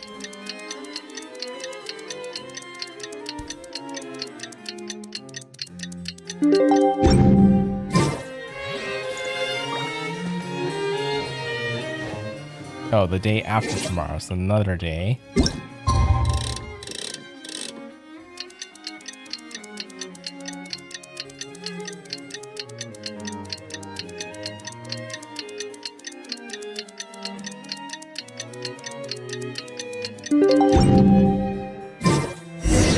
Novelak sent someone to contact us this morning!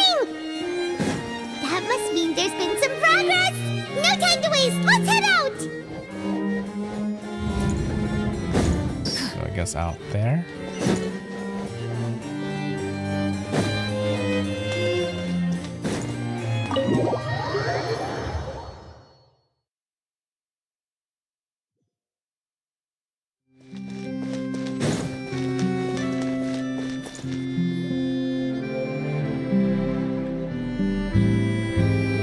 Hey everyone!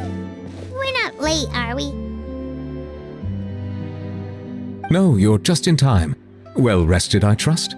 Staying busy keeps you sharp. A great way to stay energetic, certainly. Have you all started preparing? We received word from Mr. Argenteau yesterday, confirming the time and location of the transaction. It'll take place this afternoon, and it turns out it'll be somewhere we all know pretty well, too. The Film Fantasyland restaurant. Oh, really? Huh. He sure does like that place. What? Seems like you share our concerns, Traveler. Indeed. Capturing someone in a crowded event venue will be much more challenging than in an open area. The criminal might try to blend in with the crowd, or even escape by taking hostages. In light of this, we've had to make additional preparations. As soon as we received the news yesterday, we began coordinating with the Marechaussee Phantom and the Special Security and Surveillance Patrol. We'll be deploying lots of undercover agents on site. If things go south, the safety of the civilians will be our top priority. Of course, fingers crossed, everything will go without a hitch. I noticed a bunch of familiar faces from the previous case, like Captain Chevrolet of the Special Patrol, so I'm feeling optimistic. We'll trust your instincts, then. Oh, yeah, and by the way, we've also been in communication with Miss Lapine Pauline and Miss Navia. The Spina di Rosula will provide support within a controlled scope, so there's no need to worry. The only potential issue is with Miss Escoffier. She doesn't want to serve criminals? She wants to introduce them to her chopping board? You know what, that might not be such a bad idea. All right, no more jokes. Miss Escoffier has made it clear that she doesn't want her restaurant to suffer any losses as a result of this operation. But, well, I have a feeling things might not go quite as smoothly as she hopes. Is there anything I can do? To be honest, we shouldn't have dragged you into this in the first place, and it's caused you quite enough trouble already. The Fontanian authorities should be able to handle the rest from here. But still, I'm guessing you'd like to see how it all turns out. Definitely. Well then, feel free to head down to the scene, but just stay alert and play it by ear. You won't necessarily have to do anything. Unless things go pear-shaped, of course. I'll do my best to ensure that things don't escalate to that point. You're getting involved too, Knitch? Of course. There are still a lot of unanswered questions, but our intel so far indicates that the culprit's from Natlan. Plus, I'm already a witness in this case. Might as well see this thing through to the end. That's the Kanichi we know and love! The group goes on to discuss the specifics of the operation and things to watch out for. For once, the conversation goes surprisingly smooth. Perhaps some... Cause Aha and Kakuku aren't present? Yeah, probably. It's just as well, really. Things could have got awkward if Aha showed up and started cursing out Nicolette. Would he? Well, that's enough of the small talk. The operation's scheduled for the afternoon. If we're quick enough, we'll even have time for a few cups of tea before we leave. Oh, and let's grab something to eat too! Can't work on an empty stomach, you know. But won't you just be watching? And rooting for you! It's a very important job. Alright, I'll head over to the venue now. Ahao's been harping on for days now about this event-exclusive meal he wants to try. Guess I might as well shut him up sooner rather than later. Yeah, good idea. See you in a bit. I look forward to hearing how it all goes. Because Aha eats some pretty normal food. Price of every price.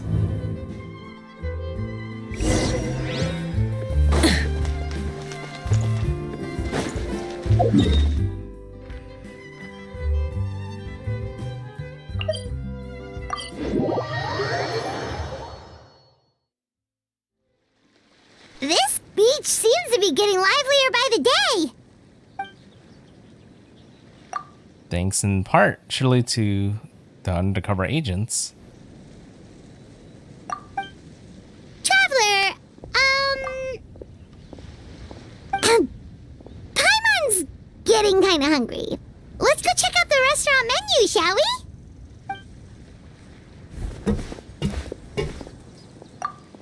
guy with the case. That's got to be him.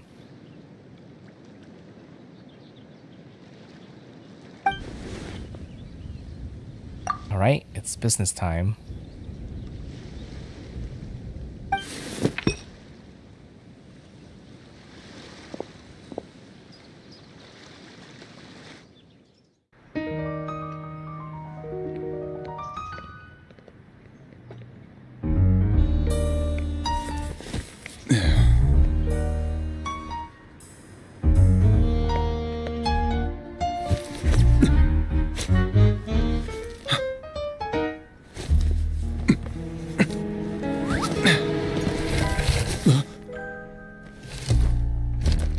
Your friend thought you might be thirsty. Won't you stay and drink it?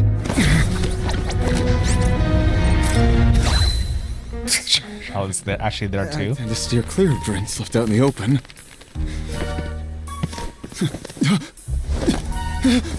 You're surrounded. Give up and come with. You lousy swine! Stop right there! Oh look! A surprise performance! Wow! How lucky we are! Oh, they're trying to make this so the crowd doesn't panic. After him!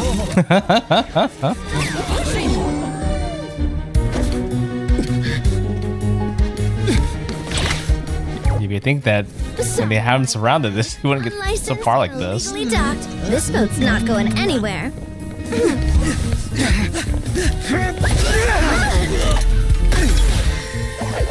Oh. Oh, that was a nice art style, but okay. Be careful! I mean, is that kind of dangerous for him? Lowly worm! No one flies higher than the almighty Dragon Lord! Who's stealing my fuck? Ah, you again! You're driving me crazy! It's like, Kakuku doesn't like aha that much.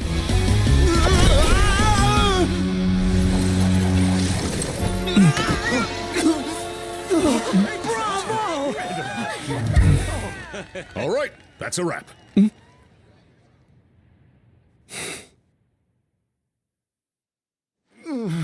Unbelievable! You can't just drag someone around like that! Such blatant disregard for human life! I'm gonna sue the living daylights out of you! Will you now? I think I did you a favor by pulling you away from your audience. Saved you some face at the very least.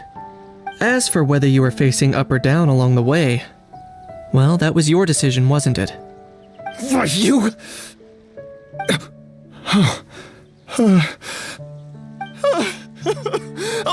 All right, I admit it. I was in the wrong. But that was quick. Oh, of course I know the difference between right and wrong, but I had no choice. I desperately needed the money. I was an expert on ancient relics. Not only did I have a successful career, but a happy family too.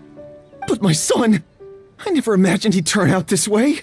Fell in with the wrong crowd and ended up shoulder deep in gambling. We had some savings, but he drained them away like a waterfall. Once he fell into debt, he had creditors regularly coming over to threaten and intimidate him. I'm his father. How could I just stand by and watch him suffer like that? Oh, so that's why I was trying to sell some of the ancient relics? Oh, my son is about the same age as you are. If only he could have turned out more like you. That's the only reason I needed the money. Please, believe me. Doesn't excuse him for the wrong things he did, though. You... Please, kid, I'm begging you. Help me. I see you're from Natland too. That makes us brothers. Please, have mercy. I still have a chance to help my son straighten himself out. But only if I get back. If I go to prison now, he'll be doomed, I tell you, doomed!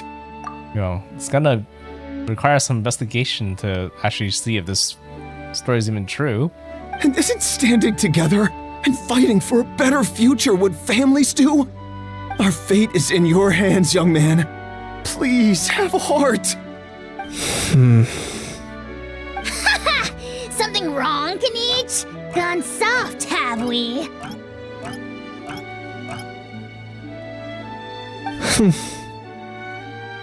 I don't believe a word you say. Wriothesley had you just about figured out. You're a gambler. Pure and simple. A gambler? Me? Nonsense! I told you, it's my son! So he's trying to throw his own son under the bus? First of all, are you really from Natlan? You've been keeping tabs on the gun's whereabouts this whole time. You should have recognized at least one familiar face by now. On top of that, the way you threatened to sue me? Spoken like a true Fontanian, if you ask me. That's true. Huh? I didn't pick up on that. What kind of logic is that? I can't explain.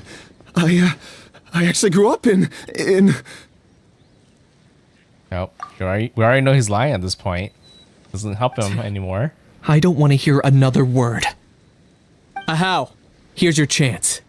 Shut someone else up for once. The moment I've been waiting for. Eat this, scumbag! Being a compulsive liar is one of the hallmarks of a die-hard gambler. I bet you're just a Fontanian pretending to be from Natlan. Even if you have any friends or family to speak of, I'm guessing they've long since cut all ties with you. And you have your depraved ways to thank for that. Of course, I might be wrong.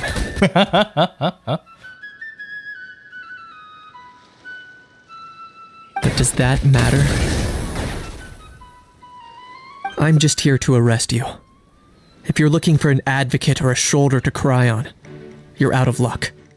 Yeah, but usually when you're arrested by you, you're not supposed to beat up like that, though. Besides, prying the truth out of you is exactly what your beloved courts are for. Isn't that right?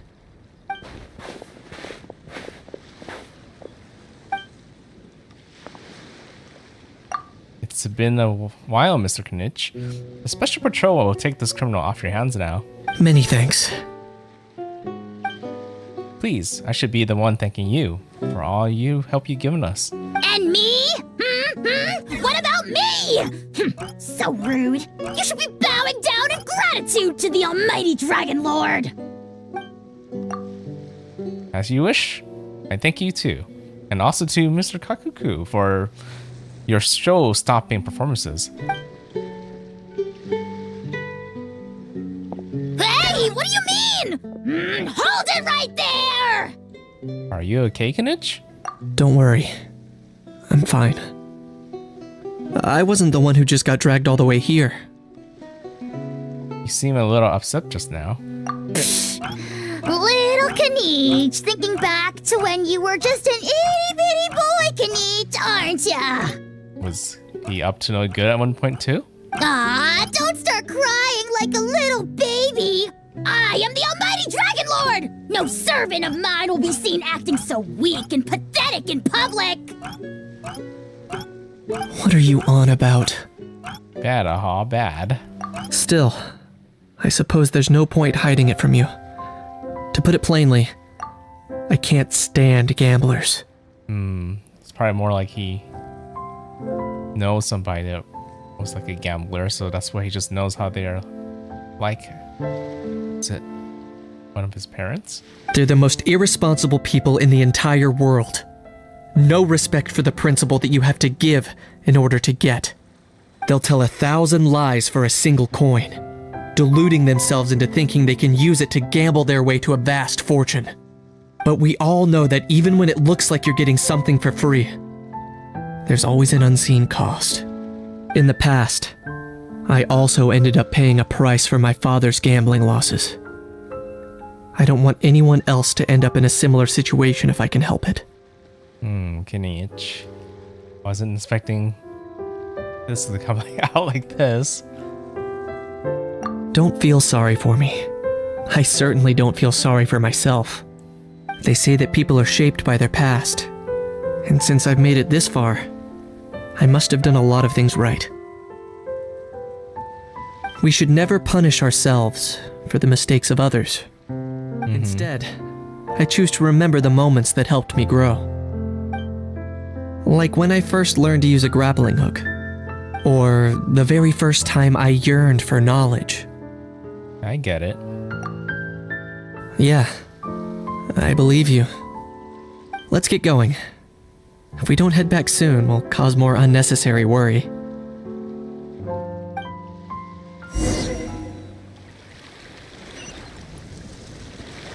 Oh, story is gonna be ending pretty soon. Considering that we found our suspect.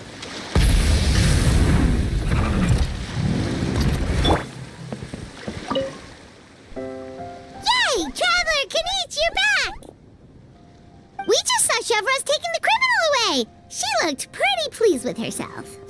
Well, I did go smoother than expected. So after so much running in circles, turns out he had no fight in him, huh? Guess running away was the only trick up his sleeve. Oh, also, Risley said to let you know that he's already left. He went to report back to the Palais Mermonia. Oh, that was quick. Apparently the Mari show say Phantom's preparing to carry out an in-depth investigation into illegal gambling activities. Sounds like they'll have their hands full. Anyway, that's for the Palais to worry about, not really our concern.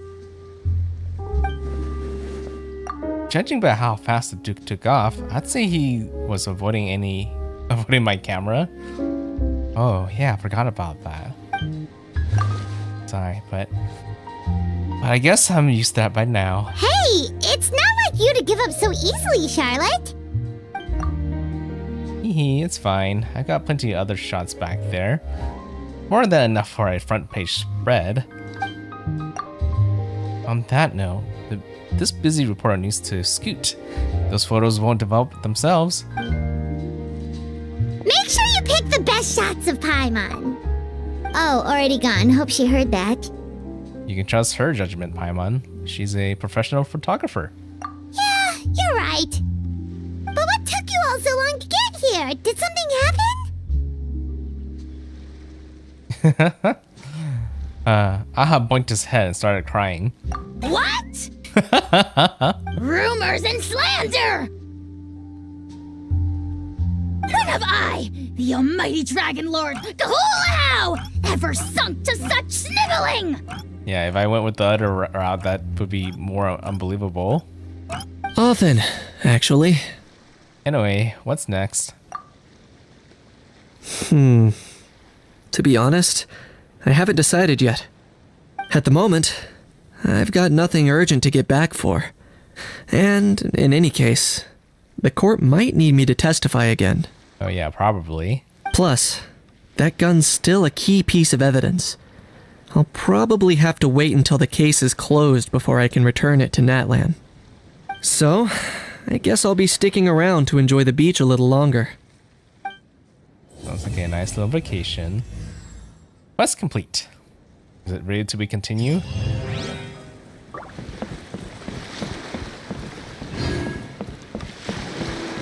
Nope. We're still in the story, so little did we know that it was a little hidden story about Kinich this whole time. Wouldn't have guessed. Right, now that we're done with that, there's still a little bit of the event left. We need to now start the mini games. Start by talking with Navia.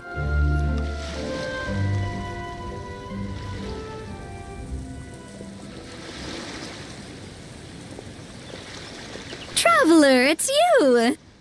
Ready to join the Cheval Moran Film Fantasyland crew? Let's do this. It's time, dear partner and Paimon, for us to turn our attention to the Cheval Moran Film Fantasyland. As I mentioned, the park was started up by enthusiasts who brought in the Spina di Rosula to handle the planning, construction, and operations. Of course, enthusiasts aren't typically all-around experts. They usually stick to designing the event booths. We, for our part, handle long-term operations and develop standardized strategy guides for the different activities.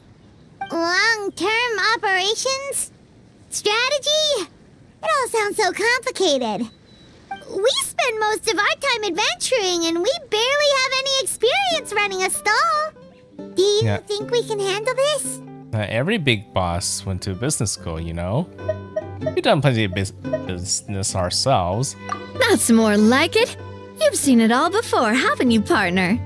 I'd even go as far as to say you've shaped some of Tevat's biggest business ventures. Anyway, first things first. Let's get an overview of how the whole festival's gonna be run. Okay.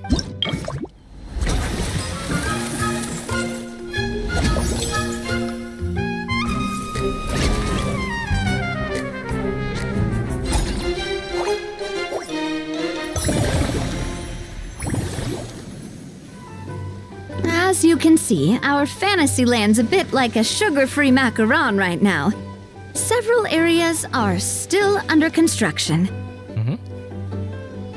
The Spina's only been able to hire a limited number of craftsmen. Besides, we don't have enough experience to handle multiple projects simultaneously. That's why I chose to adopt a time slot-based planning method, so we can focus on specific tasks during each designated period. Okay. Upgrading facilities, expanding the venue, hiring staff. All of this requires funds and time slots to accomplish. So, it's our job to allocate precious time slots in each business cycle to the most worthwhile tasks. As we attract more guests and earn money to add to our funds, we'll also be able to work more efficiently, which will allow us to divide each cycle into finer time slots, which will let us get more done. So we'll be limited in the decisions we can make and tasks we can focus on within each time period. Which means we have to use our limited actions and Mora to earn even more Mora. Kinda like playing chess or cards then. Cooking up a strategy in advance is gonna be key. Oh, Leaf. Paimon thinks she just about gets it. How do you feel about it, Traveler? Sounds right up my alley. Yep, come on, we can do this. You mentioned standardized strategy guides just now. Does that mean there are non-standard ways to take part too? Of course. Film and entertainment mean different things to different people, and there's gonna be a wide range of exciting activities for people to try out. If we're not careful, some visitors might wander off and end up getting in trouble, and others might pick up dangerous props by mistake. To avoid confusion, we need to create a standardized strategy guide for each activity. Just think of it like a walkthrough. I see. You want me to be your test player? Or set the benchmark? Wow, if we're the first ones to test out the activities, who knows what surprises there could be waiting for us. But if we hit a tough spot, we'll just have to rely on our skills to carry us through. Hopefully it goes without saying that I'd never put you in danger, partner.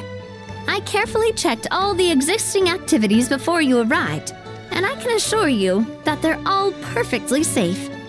I also wanted you to experience the activities before anyone else gets to. It'll be fun. Plus, we'd like to hear your thoughts and suggestions.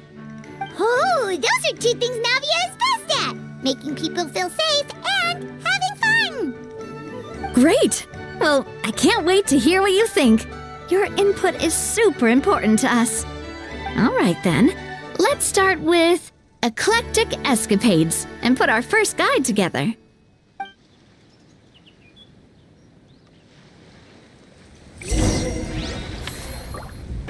Okay, over here. Lock it. Start somewhere.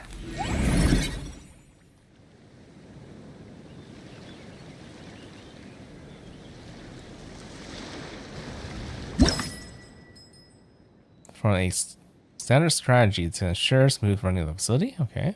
Alright.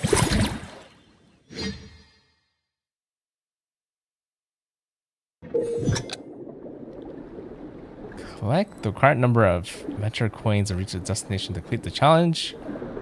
Beware of some traps in the stage that would increase the challenge time if touched. Okay.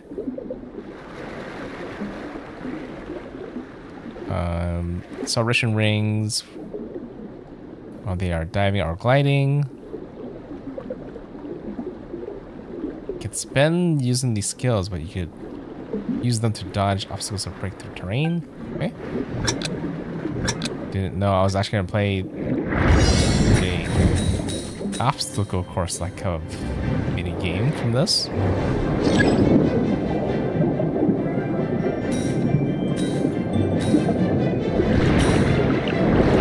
I was thinking it was just gonna be a management game, and that's it.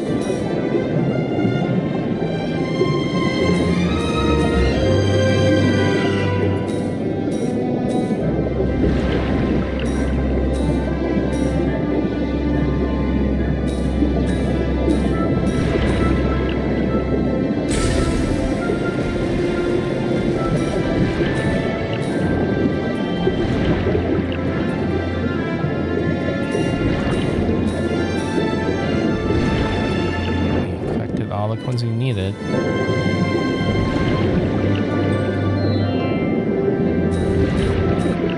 Oh, there's one coin. That's okay. As long as that's happened most of it. Okay.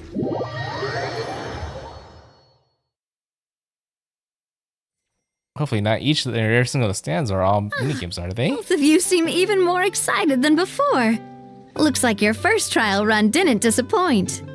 The challenge format is super easy to get into, and it ties in perfectly with the film theme. Paimon hasn't actually watched that many films, but after trying it out, she might just be hooked. We should check out the film that it's based on. Great job, Paimon. That's exactly what our enthusiast friends were hoping you'd say. They'd be beyond delighted to hear that visitors are curious about the films that inspired these attractions. Some have even been willing to contribute extra funds out of their own pockets. Where budgets have allowed, of course. Out of their own pockets? That's right. While the Spina di Rosula covers the cost of basic booth materials and rental fees, many fans have personally funded promotional materials and related merchandise. The cost of the booth itself isn't their main expense. Some of them have already started designing spin-off products inspired by film characters. Take our official mascot, Surintendant Chevalmoran, for instance.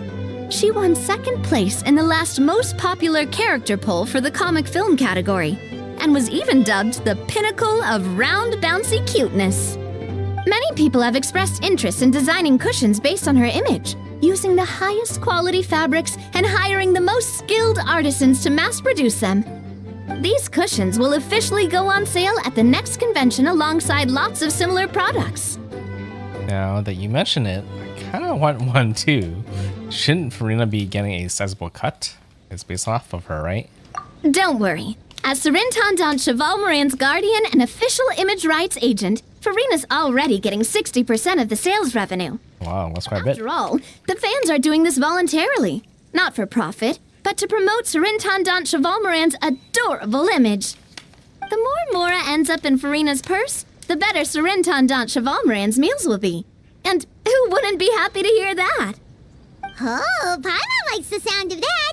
Everyone working hard for something they all love without worrying about profit. Still, we can't just ignore Mora completely. Whether it's fan creations or official commercial projects, some level of financial balance is still necessary. The same logic applies to the Chevalmoran film Fantasyland taken as a whole. Once we finish the standardized strategy guides, our attractions can officially be open to the public.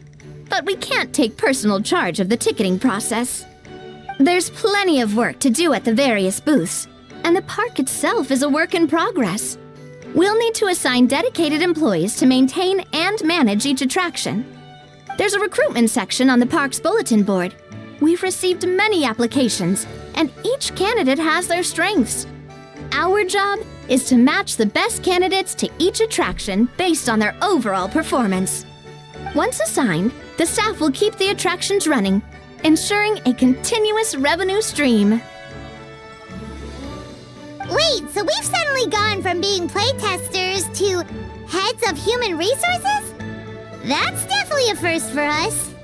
Have very high standards when it comes to reviewing resumes. And I'll make an awesome boss. Just don't hold everyone up to your own standards, okay? You can't expect everyone else to be as capable as you. Alright, time to review some resumes. Fingers crossed we'll get some exceptional candidates.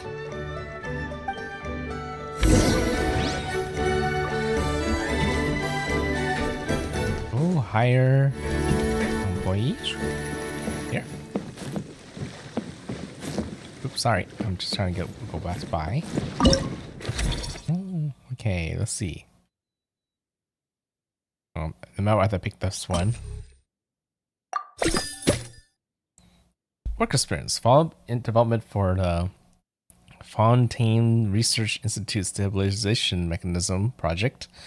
Logistics supplier for Fontainebleau Film Festival. Personal strength. Good sense of teamwork. Plus willingness to take an or difficult task. I'm tough enough to handle any amount of overtime. And I can bear with half a day off every 7 days of work.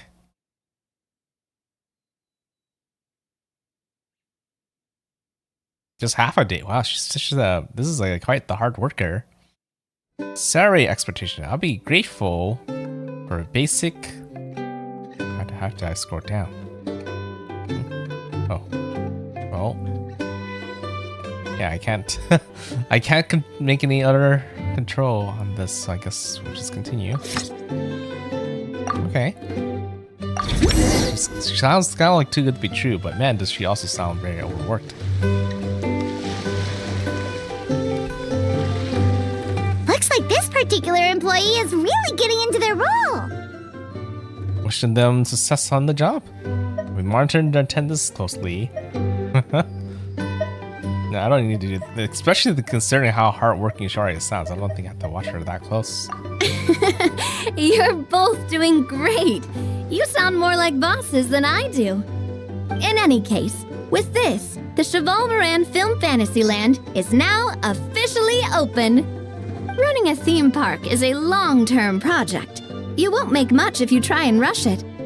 We're just about done with our current work setup, so let's take a short break and wait for this cycle's revenue report to come in. Okay.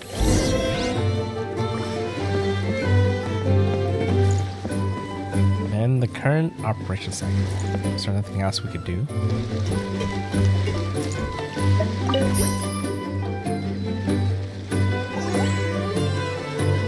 Well done, partner. Numbers like these speak for themselves. Supports nothing short of business masterclass. Need $2,400. Operating costs $1,600. Unused action points converted. Oh, we got points by just ending it too from that. Okay. Well, the numbers might not look that impressive, but given that we're just getting the ball rolling, I'd say that wasn't a bad start. Building on this momentum, we must consider rolling out more unique business strategies during the next cycle.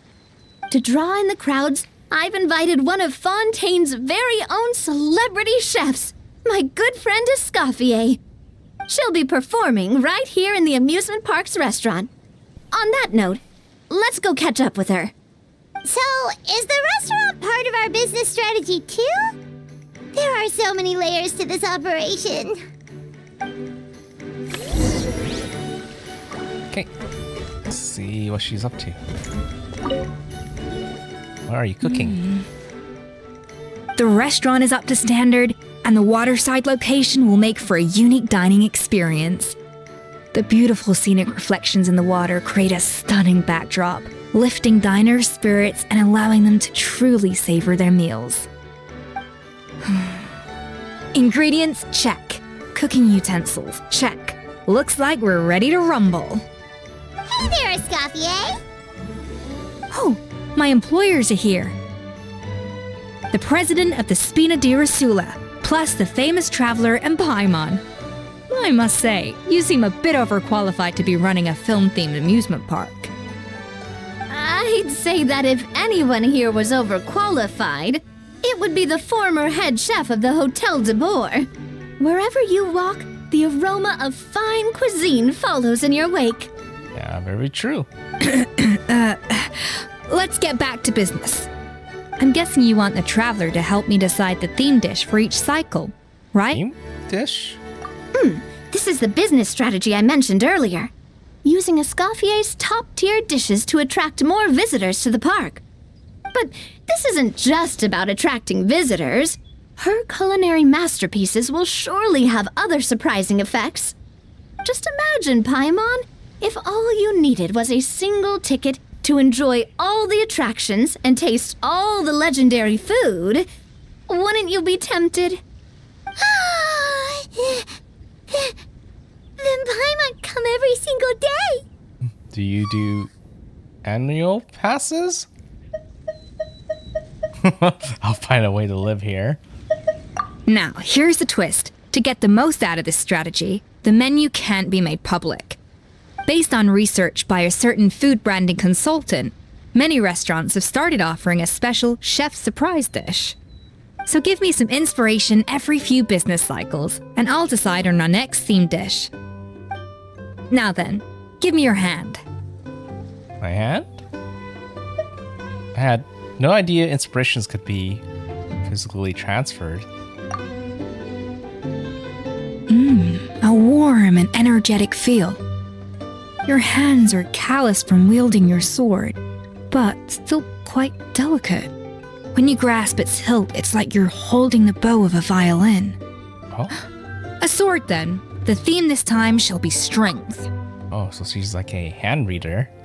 Alright, let's find out what strength looks like in gastronomical form. Power-packed barbecue ribs. Spend 30% less next time you upgrade any attraction. Oh.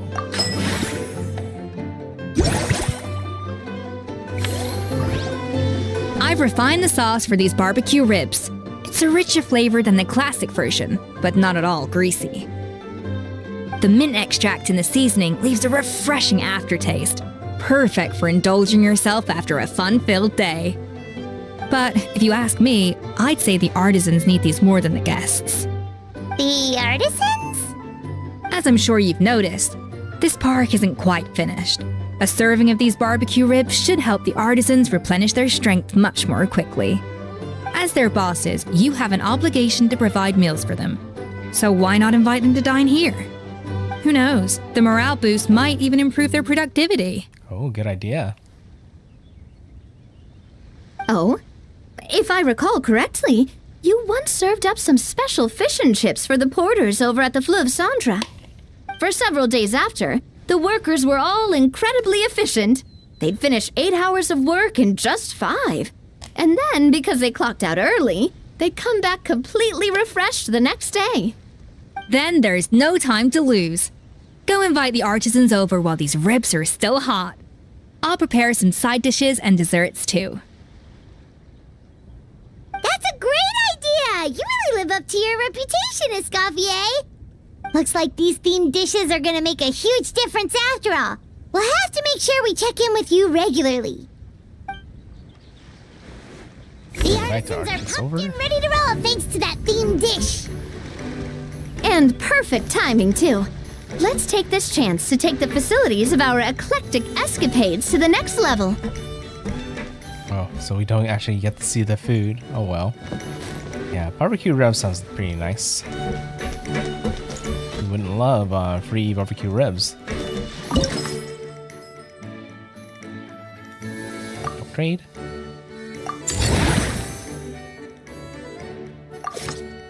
We should be able to attract more customers by upgrading the stall, don't you think? Mm-hmm. That's right. Based on my business experience with the Spina di Rosula, I've quantified the service value to help you intuitively understand how satisfied customers are with each stall. An attraction will reach its ideal revenue only when its service value meets customer expectations. As we improve and expand our facilities, expectations will also increase accordingly. When that happens, we can deploy more capable employees or invest funds in training to enhance our employees' skills. Oh, train.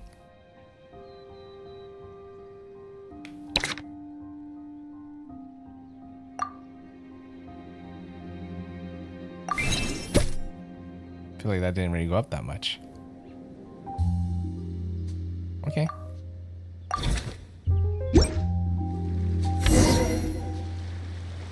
Who knows, maybe a little will make a big difference. Whew. That should be everything. Looks like you've pretty much mastered how to run this park. Huh? Have we really? Thinking about it, we have learned quite a lot, haven't we? Just goes to show how well Navia explains it all. Couldn't have done it without Navia's guidance. Oh, not at all. I wouldn't say I taught you much. Your intuition's been guiding the way mostly. I imagine long-term operations sounded like a scary prospect the first time I mentioned it, huh? But don't let that scare you. Just break things down into smaller steps and tackle them one at a time. Even if you're not a genius or naturally gifted, you'll get it done in the end. Whoa, seeing your own progress has really got Paimon fired up! Actually, she's gonna jot your words of encouragement right down. From here on out, we'll be running the Cheval Moran Film Fantasyland together. Let's make it a big success!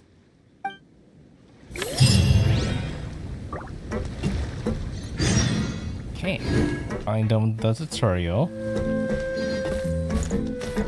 Entrance screen.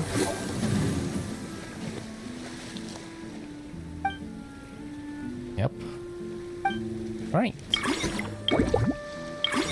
Oh, it's nice that they have like a little shortcut so you don't have to run over there. So you can lock it from it like this. Movie masterpieces.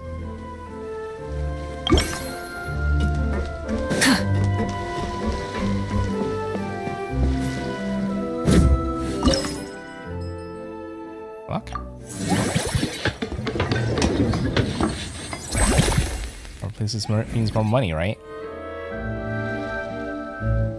We probably have to play like a little mini game for this.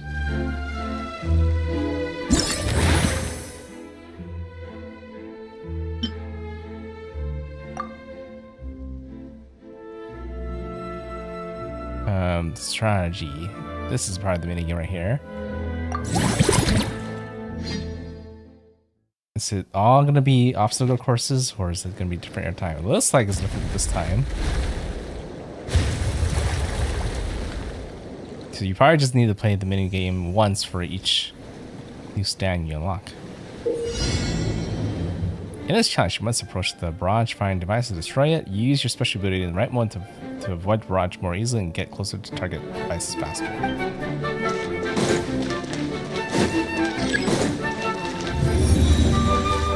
Destroy.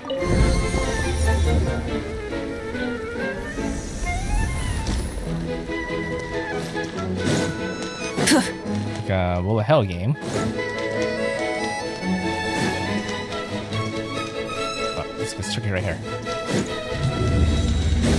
Destroy.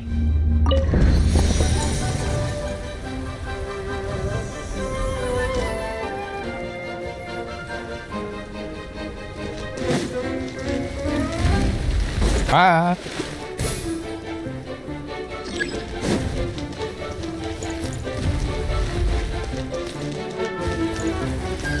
No, I have to worry about falling in the water. Nope. Wait. Can. Oh, wait. Hmm? Oh. So I use this to slow down time.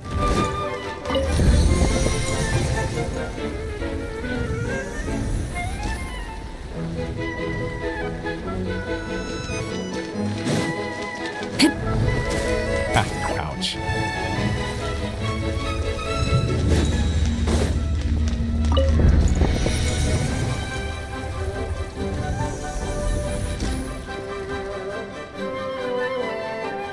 Doesn't that look fun?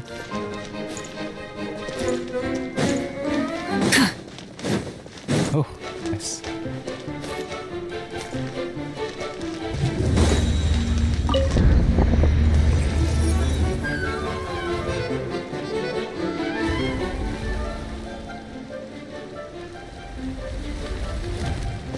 Treasure is mine.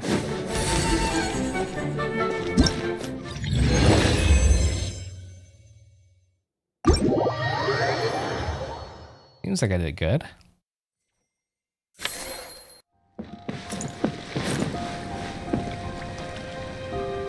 Okay, now we need to hire someone for that, right?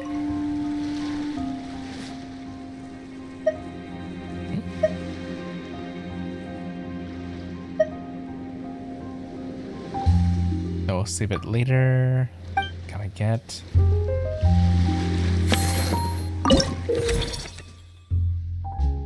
someone for the attraction.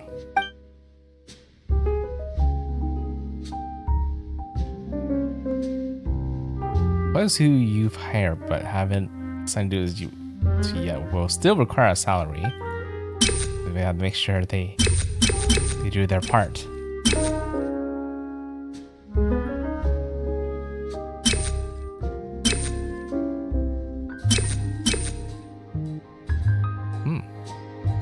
This guy costs very little, but doesn't add too much service. Well, it only adds a lot of service, but costs quite a bit for his wage.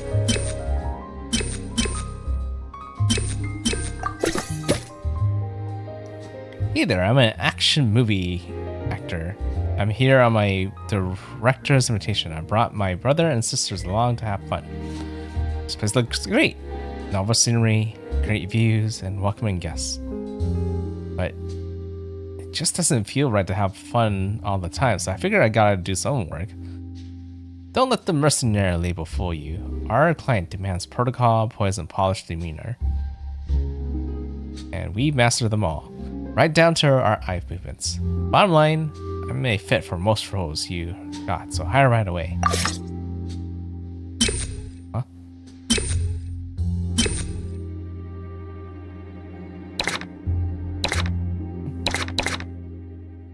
Wait, where'd he go?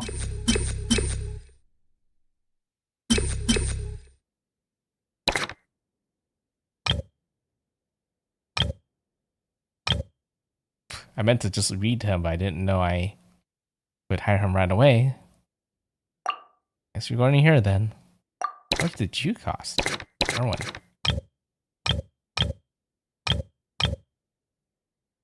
He's about the same.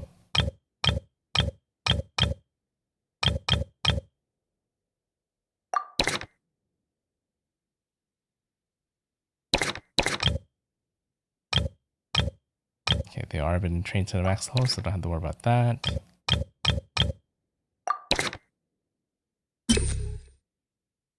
Question is whether it's worth hiring this guy just to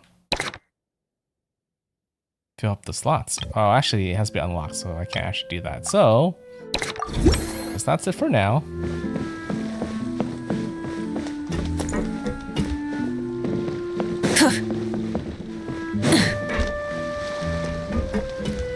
I probably have to visit Escoffier. That unique aroma. I wonder how you'll inspire my cooking this time. All right then, I'll just go with the flow. It's about time for a fresh new flavor.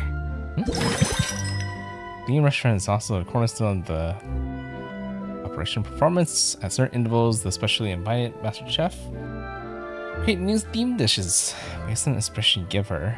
Okay. Guess it's still gonna be some barbecue ribs.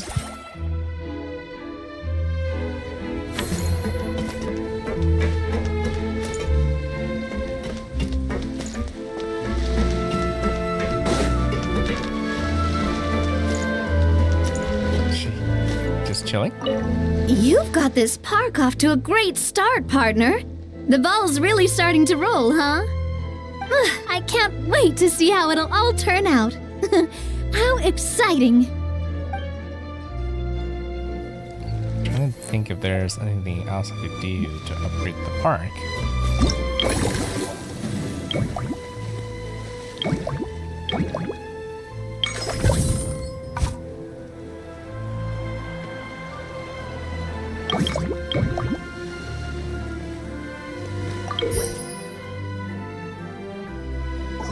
Oops. I think I started without meaning to. It's okay. We'll be fine.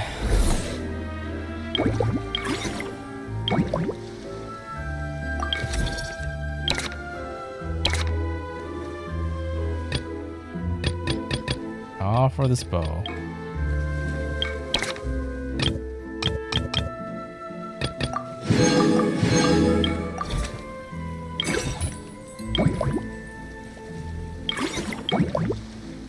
can be upgraded. Oh, it costs quite a bit to upgrade it. Maybe not quite yet. I think it's just better to open our facility first. Let's go do that.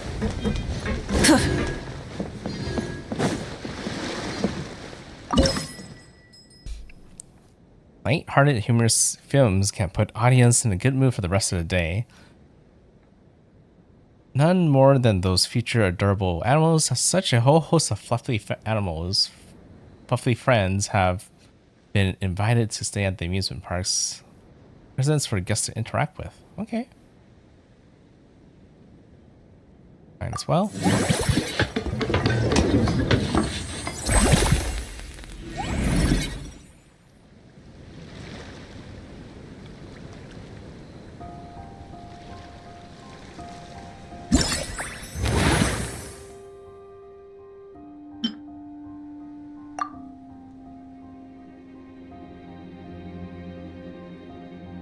And manage.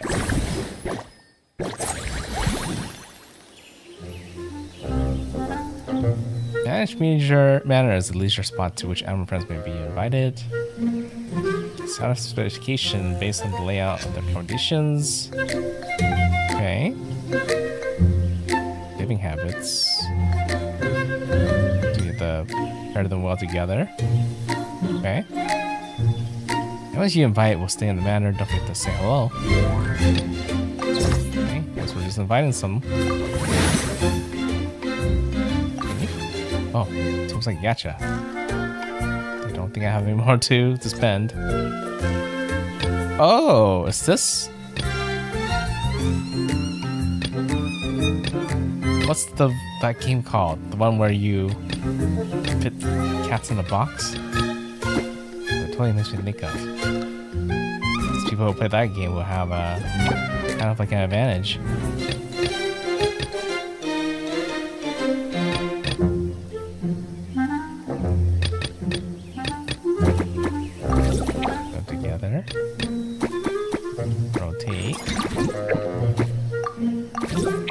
That right?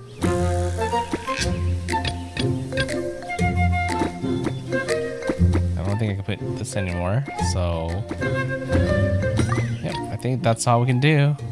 Arrangement.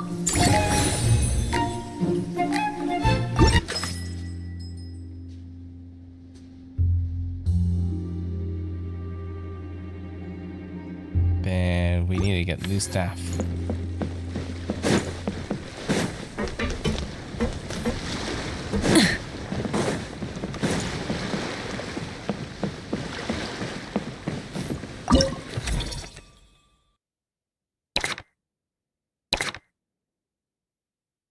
See, there's a little line that kind of seems to be what you want to hit.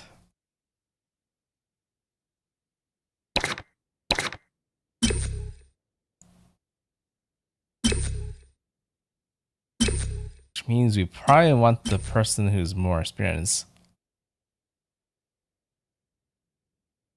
Right? Oh, it's interesting because technically this guy is level 7. The other two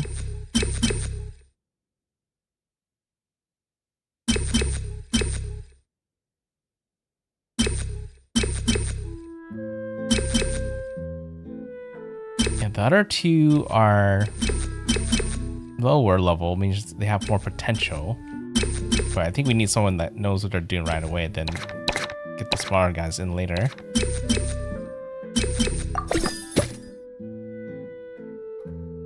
Everyone's gotta eat, and eating means someone's gotta make some grub for them.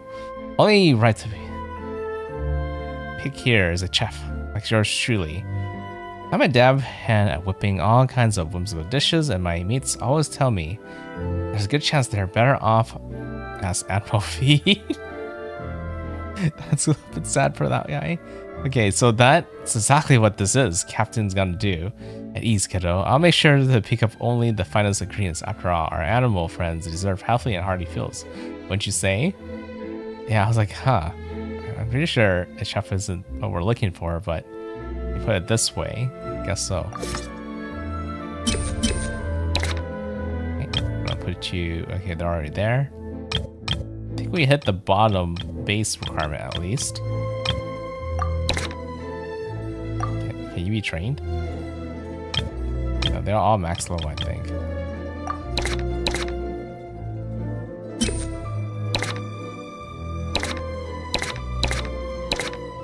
There doesn't seem to be more slots. Can I not hire them?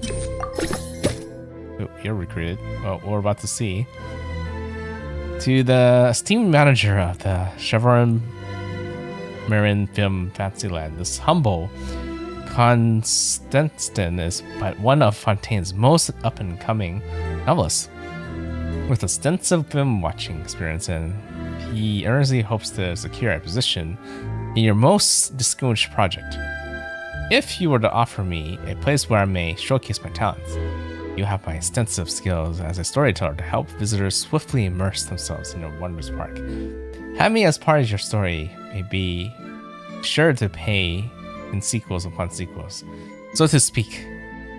As for additional skills training, rest assured I shall master any and all work techniques with exceptional efficiency. I even throw a novelization of genre film fantasy fascinating fables to further popularity in your park and ensures longevity.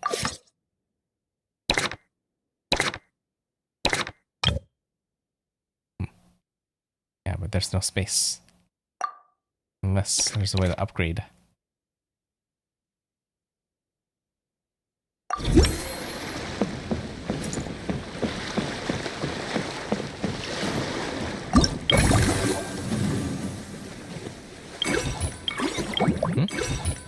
This.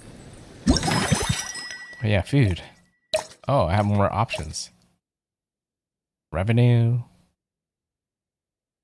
Obtain this buff again will enhance this effect. Next time you obtain this buff, earn 20% more revenue. Each time you spend funds on the cycle, you'll be guaranteed to receive a 50% refund. Wouldn't this be because I just spend 30% less the next time you upgrade any attraction? Can I upgrade? Wait, hold on.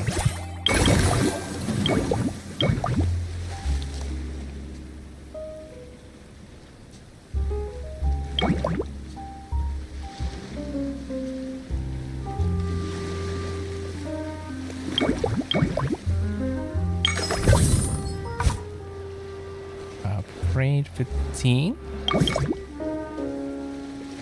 How to get more people on a place though?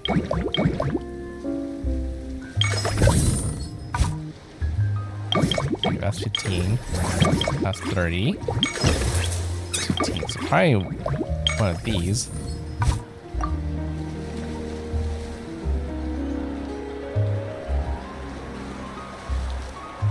Okay.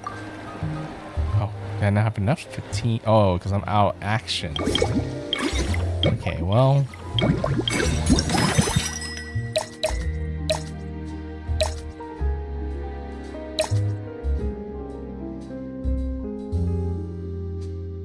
It's kind of hard to see which one's actually better, but this one, if I do this, it's better to keep on doing it.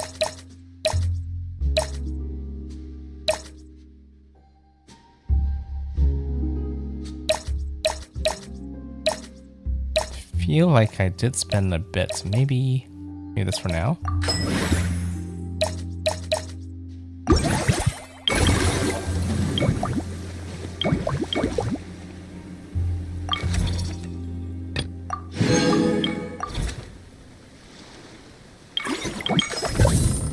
Okay, actually it takes the discount here if I actually use the upgrade option.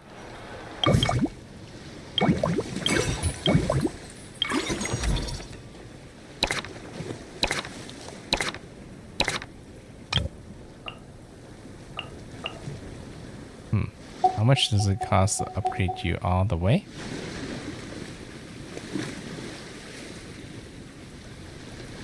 Quite a bit. That's almost double the points. I'm trying to think if it will actually reach the next line.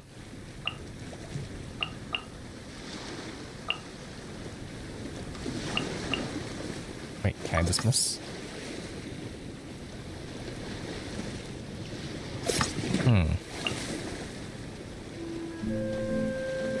So technically, I could fire this guy and add this guy in because he could be worth more. But actually, wait. He also would cost more though. So it really doesn't matter unless I hit the next like threshold. It almost seems I need like double the points more than just 6 more points. So it's probably better for me just to sit out and see what happens.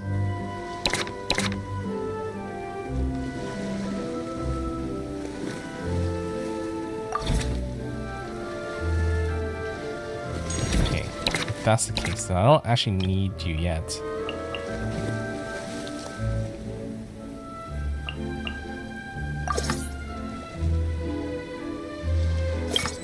It's $100 more. Sorry, it was too early of a move to make. It's just time for next cycle.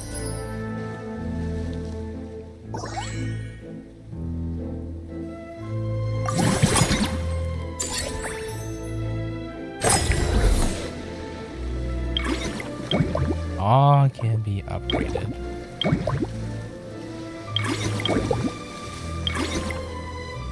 Got new staff.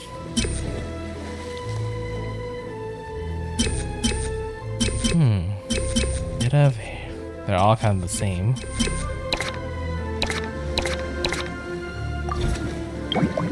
Alright, hold on. I need to use the bathroom very quick, so I'll be right back.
Okay, I am back.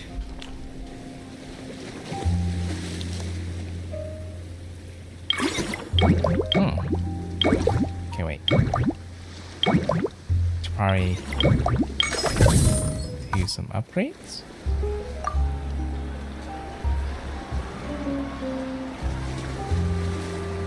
Number of action points. Oh, each phase have a certain amount of action points.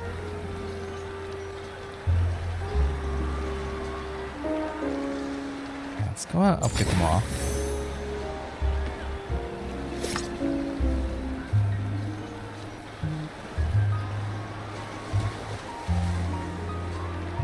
Eventually we'll be able to add another person, right?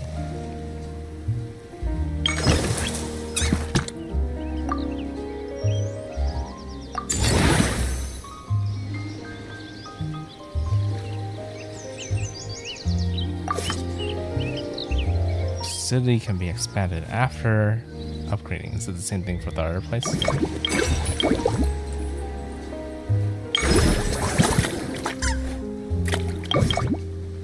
Oh, I should have actually actually should have used this first before upgrading. It's okay. I think it's too late now, right?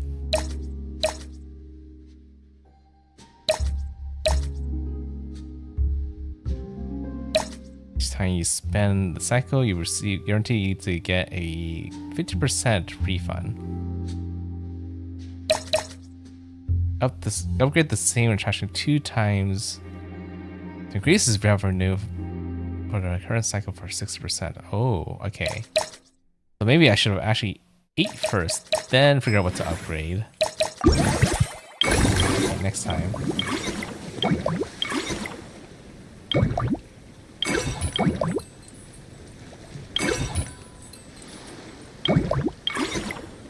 Maybe I'll just go through this cycle first and then figure out what to do next time. Yeah, it's fine. Just go.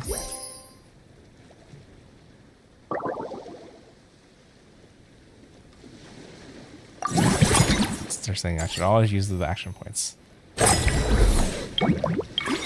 Okay. Staff center changes all the time. The same people. I think the same people. Okay. Beam. 30% less upgrade. Increase for 40%. Let's go with this. Since it's cheaper for everything, I will go ahead and upgrade everything.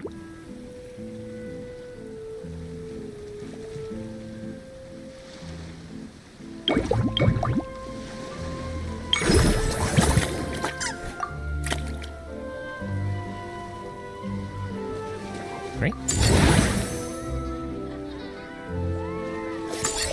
So we can add more staff now.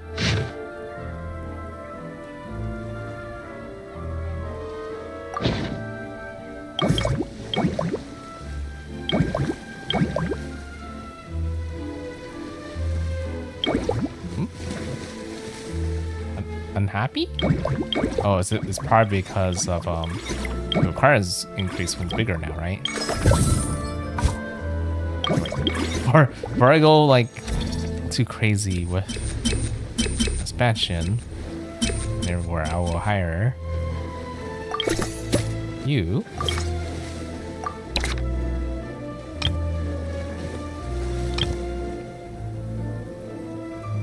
You're now in there. You're back to being happy again.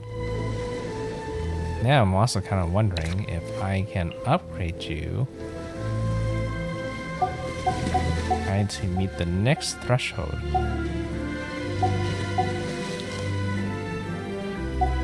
Is enough? Okay, that looks like it's enough. Yeah, I can't go any higher, so that'll be fine for now. Looks like I still have points, so do the same here.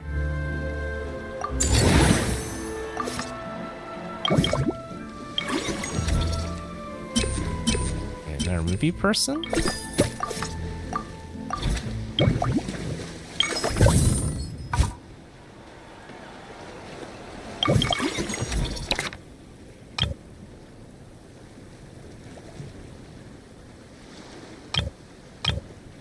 Add you there.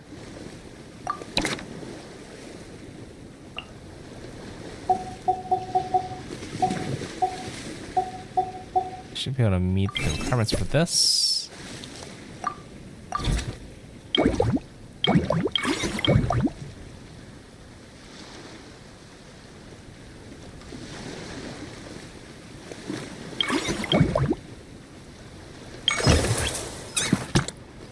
Don't have no points to upgrade that, so I think that's all I can do for now.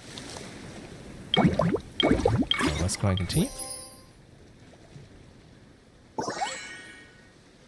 Let's go and get up there.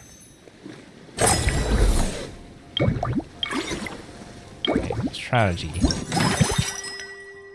The first time you spend any attraction in this cycle, you reduce the cost of upgrading the attraction by 50%. One time. Just for one. Upgrade the same attraction 2 times the second to increase his revenue for 60%. That's a lot. I think I'm upgrading the other one probably twice anyways. Should be fine.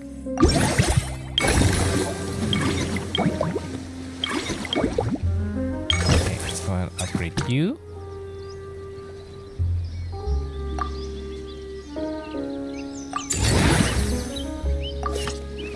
Okay. And fix the employment problem first, then we go up again.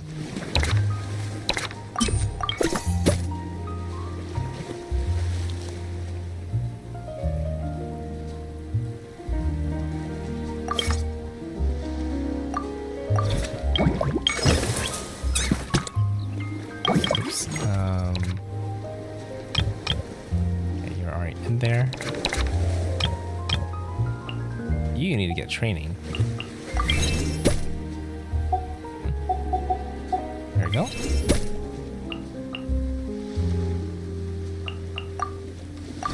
Plenty of money. Means I should be able to upgrade. Oh, I was gonna upgrade again. Oh well. Right.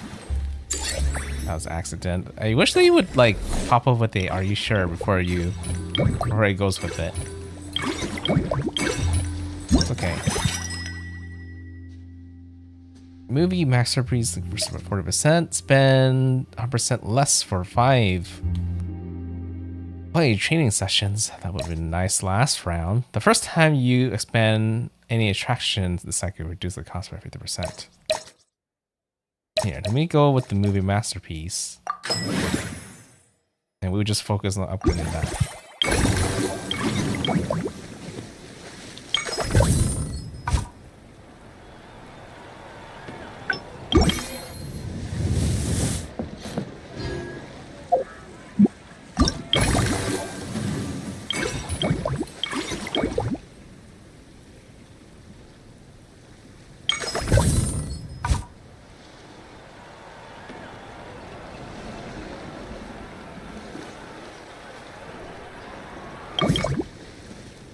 It didn't expand. Oh, I see. We have to go talk to it itself. And then expand.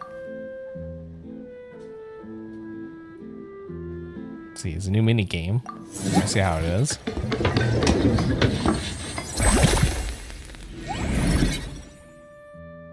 Formulate.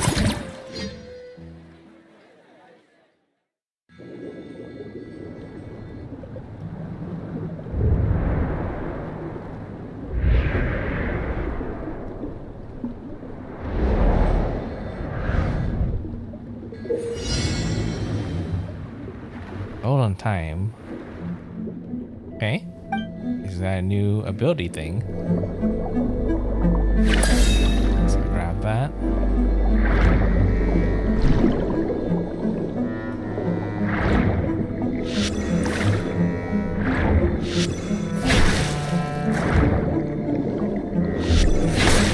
And then these kind of puzzles for a while.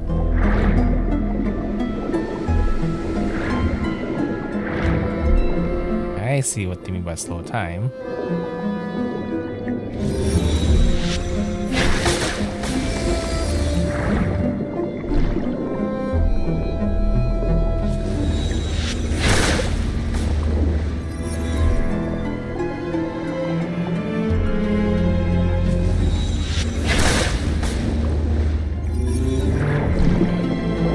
Easy.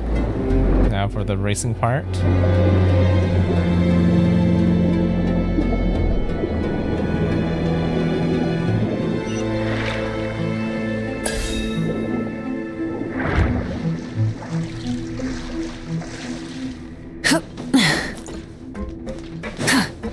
Doesn't this look familiar?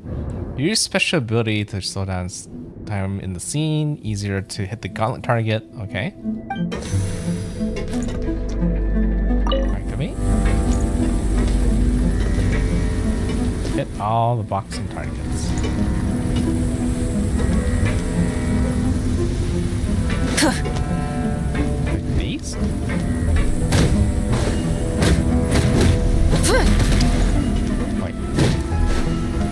I just hit it once? It doesn't go up anymore.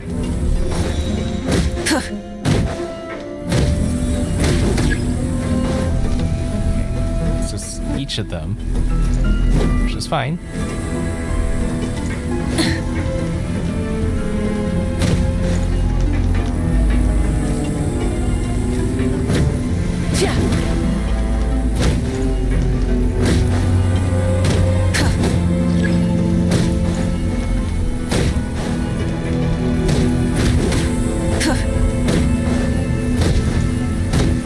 I don't think I even need to slow time. Feels like it's getting quicker though.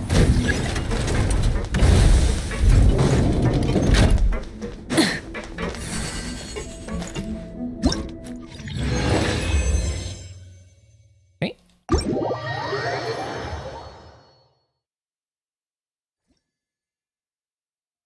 It's a new day.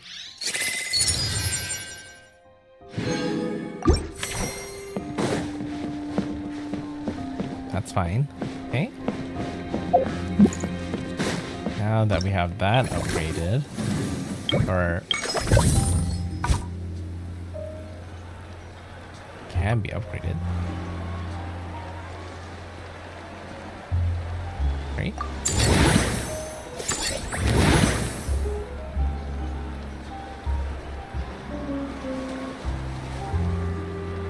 Okay, and then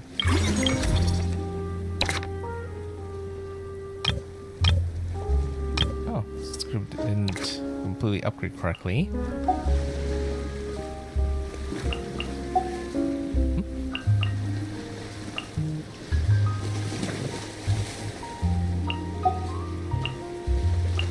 Oh, the service value changed because of the upgrade, right?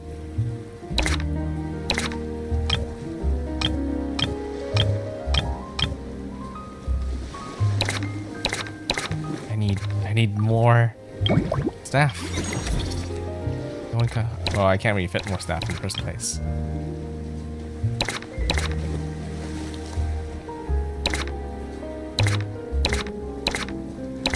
Okay, I can't really upgrade anymore, so gotta move on to the next one anyways. The next cycle.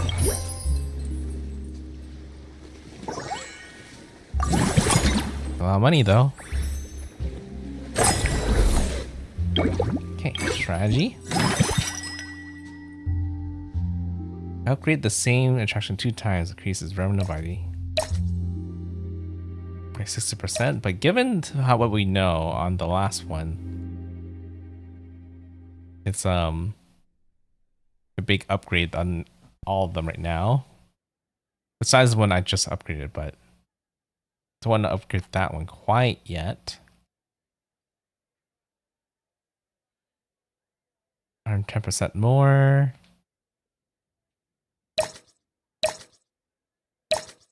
Each time you spend funds in the cycle, you'll be guaranteed to receive 15% refund.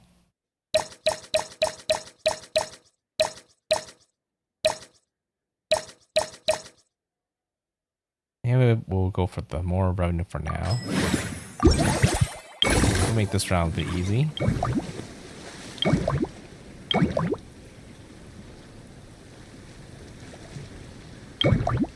Now spend all the other ones.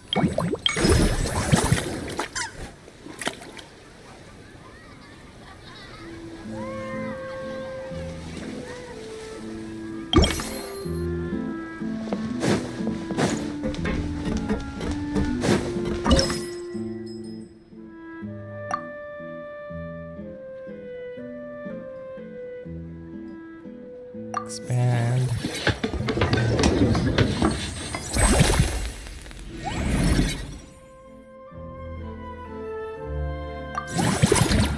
Right, and time for the mini game.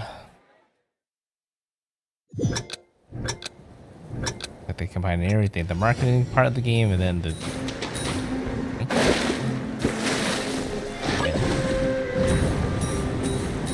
these kind of mini games all together.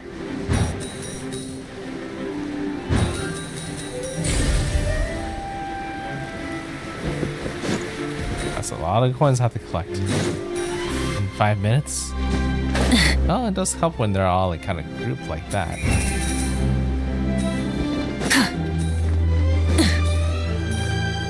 Wait, there's still a lot of coins there though. Hold on. No, I don't think I can collect that anymore. It's okay.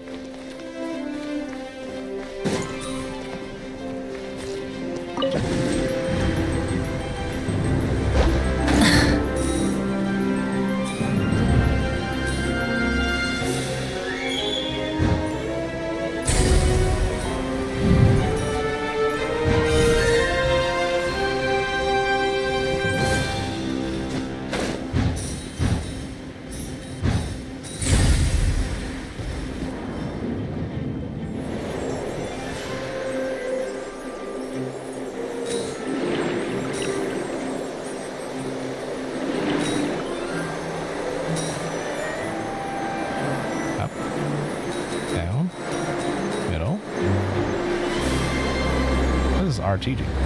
Oh, it's like a boost in itself. Oh. Oh, that's too strong. Gotta make sure I have to be in it first before I hit it.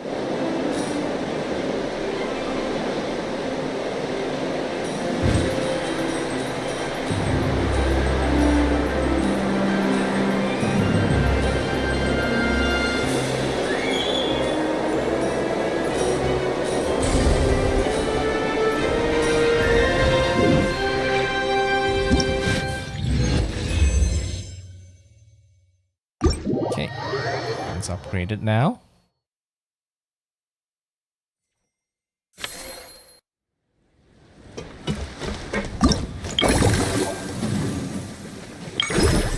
Means I can now upgrade.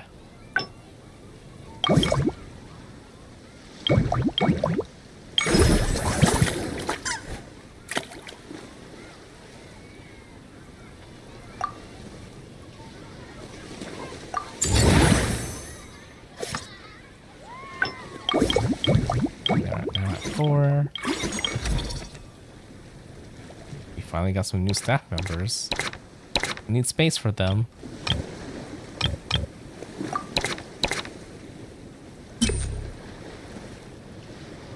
I think the current setup should be fine for now. We're out of action points, so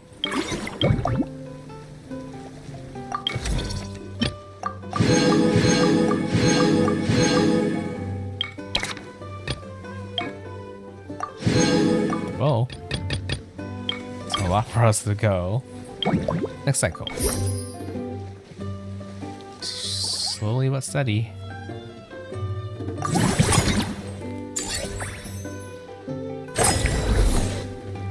Okay, strategy. 4% for the movie.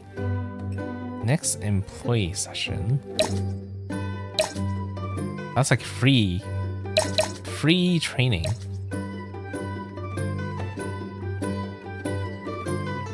Mellow Manor, 40% or free training.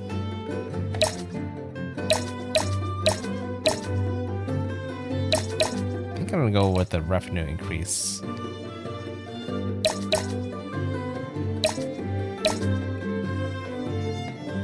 Guess we'll do the Mellow Manor because it's gonna be the next one upgrade anyways.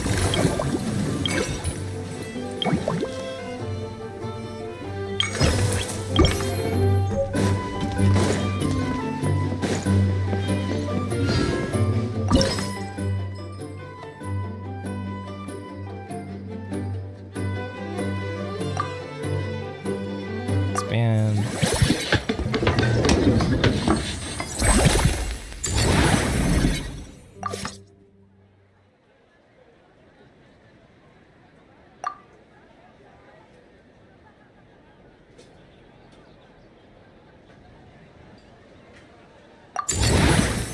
Oh, that's right. There's not much minigame here, right?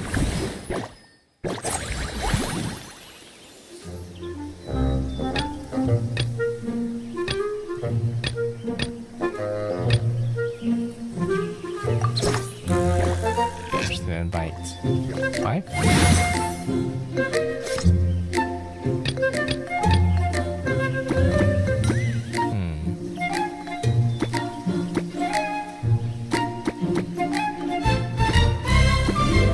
Move you here.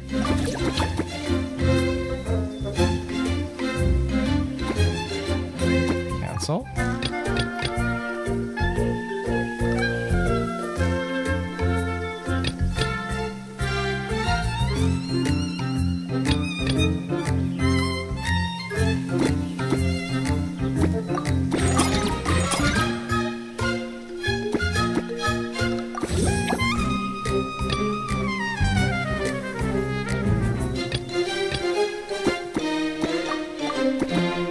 Is this really the best I can do?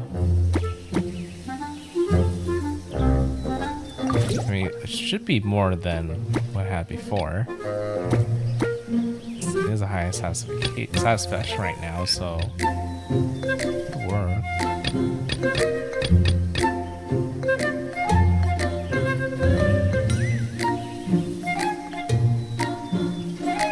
Yeah, we'll keep it like that for now, I believe.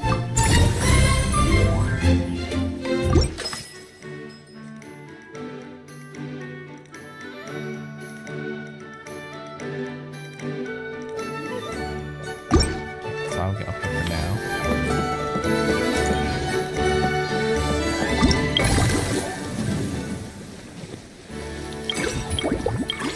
I know we have new staff, but don't have the space for them quite yet.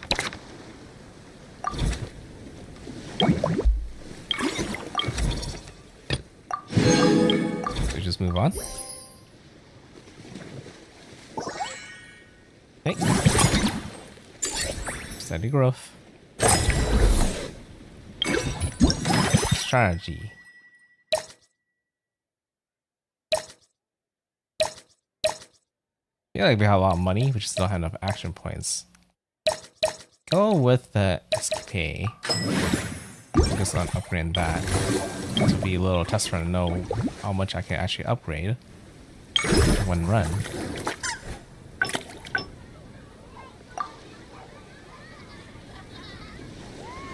Right?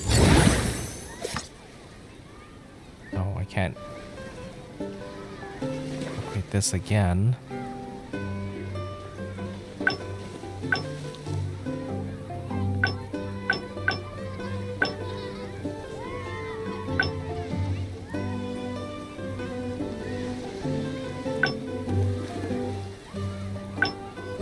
Distance level 6.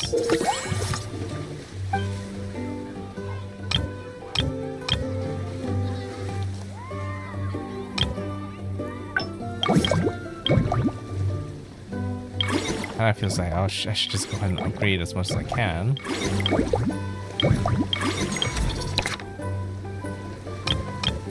They're mostly all satisfied.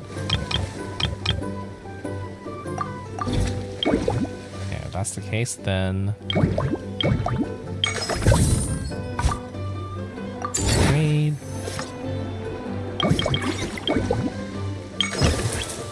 4, so I had to wait.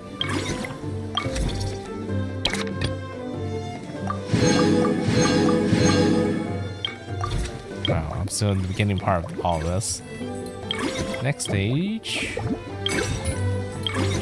Unless it costs like some resources to upgrade.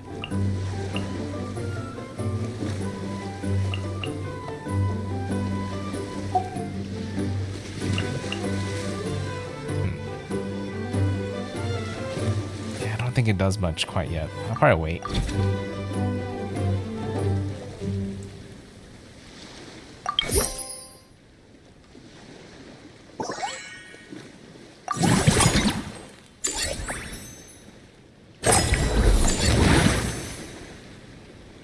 Now at 6. Friendly encounters. Oh. Show friends will arrive in your aid. Consultants. Oh, okay. Well, in other words, we should go say hi. Oh, but I need to level up the movie masterpieces. I see. That can be done, but let me look at strategy.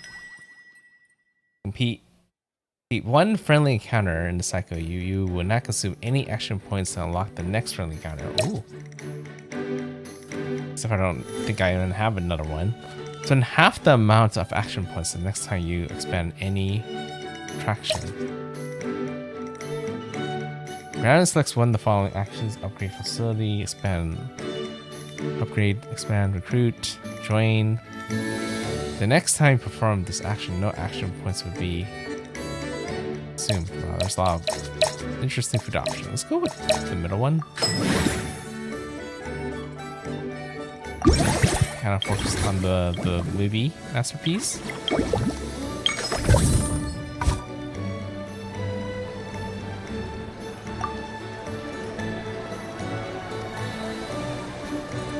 Upgrade that can expand it. Expand.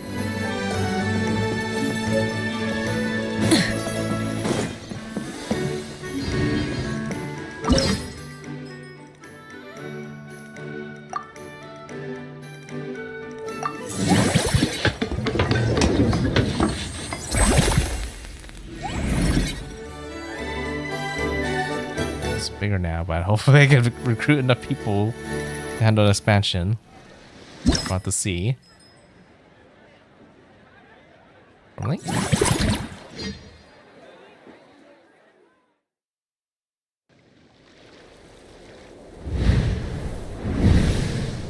The jump puzzle. Kind of far. Means I can still slow down time to dodge.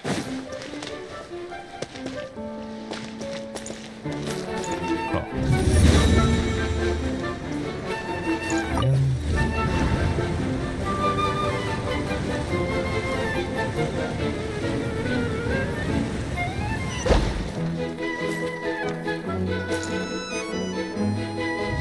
Down.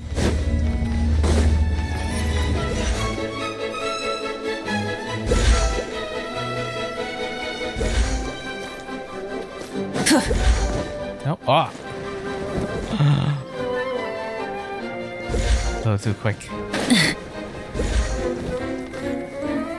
Wait, how far back did I go?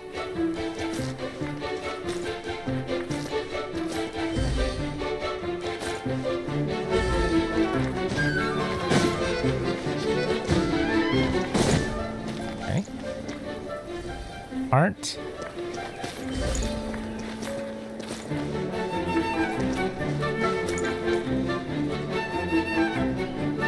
Down. That was kind of quick.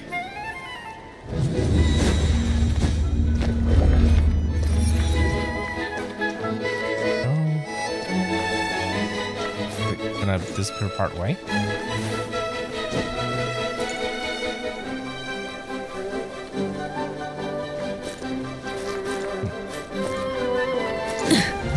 Right here and just walk it through.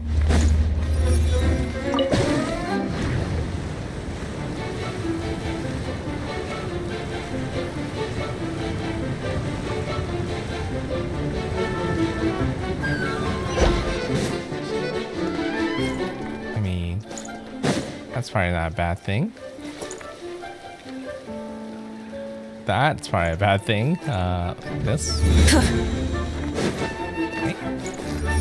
Oh no. Ran out of my ability faster than I thought it was gonna be. Wait. Too late. Oh, it's just the final part. Okay, done.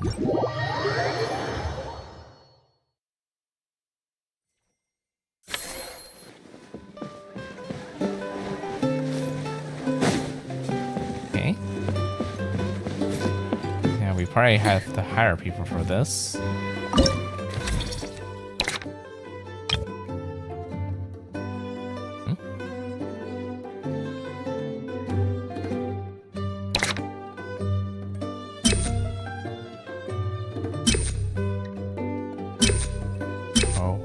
guess I don't have enough action points for you.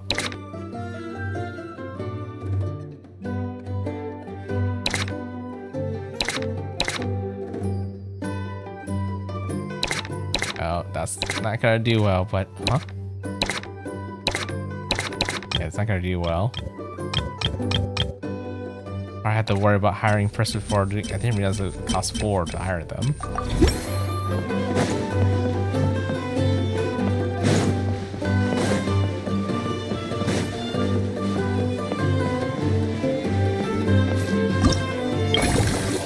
What can cost 3 to expand? Oh, 4? 4. Yeah, even if I did the half thing, it didn't really help so much. Oh, we have the friendly encounter. Maybe you will help. But it costs 6 to do this, so I still have to wait. Either way. Well. Okay. We need to work on that. We need to hire another person.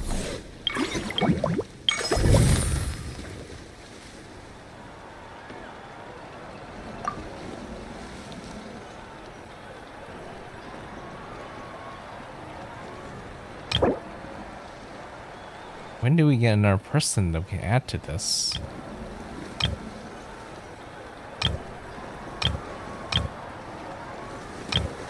Eight? Kind of far, actually.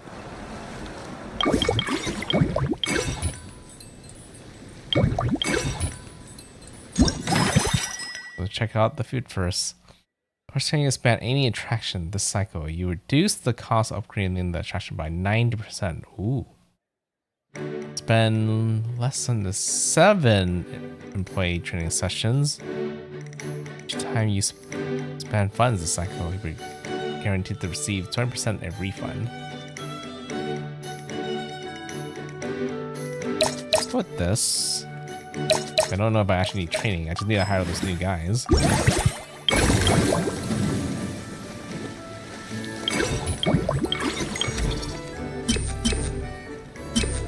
We definitely need you.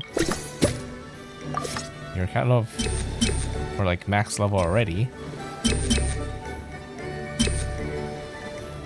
20.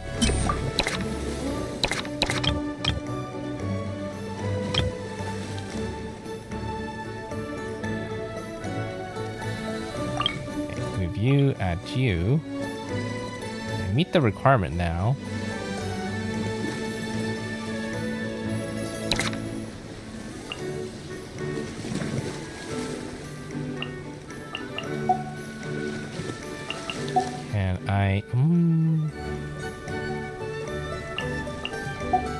If I change you won't be high enough. Oh.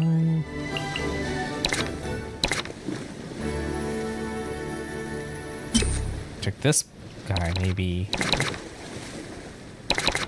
push it up a bit more.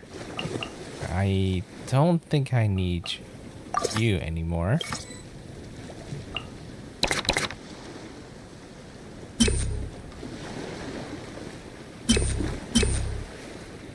I think I should be able to do this. Go ahead and grab you.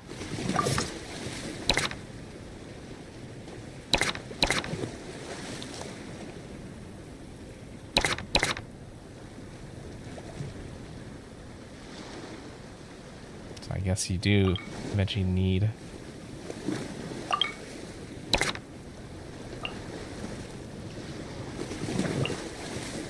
Okay, I guess I'll let you go for now.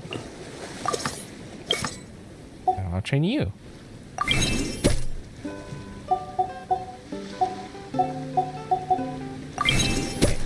that's great. But can I push you further? Can. Okay. Okay, that'll be worth it.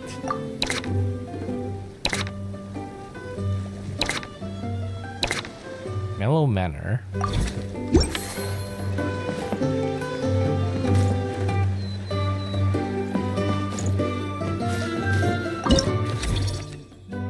Let's go ahead and hire her first.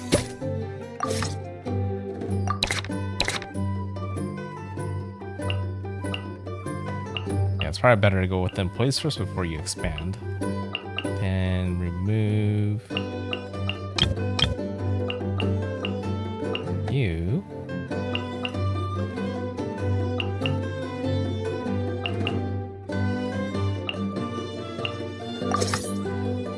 Aren't working.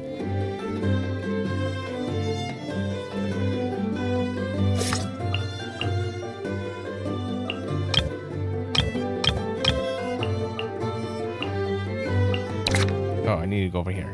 That's what I was doing. That was training. Yeah, you're gone. You're in.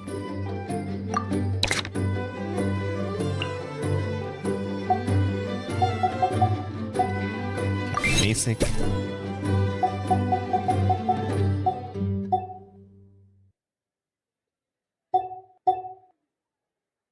Okay, enough.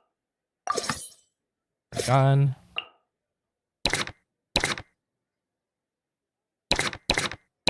I think that's all I can do for now.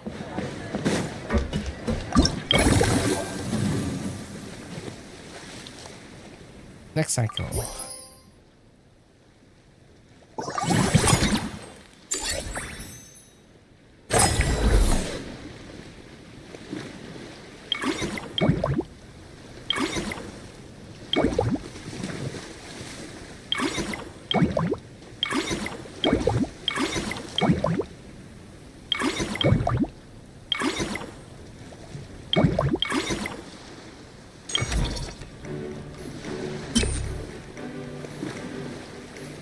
Electric escapade.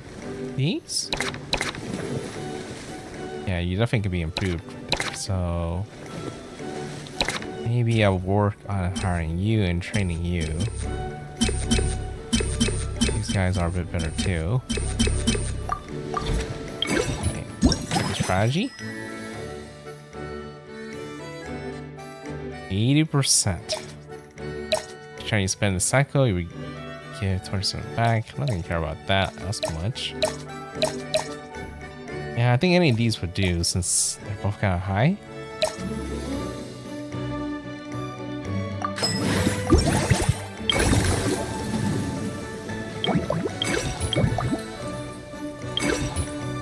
Okay. Hire new people. Recruited.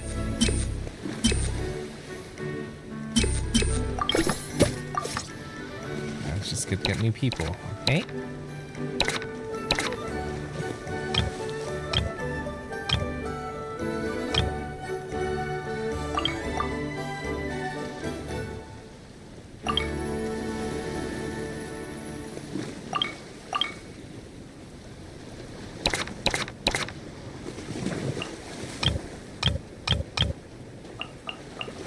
Sorry, but you're gone.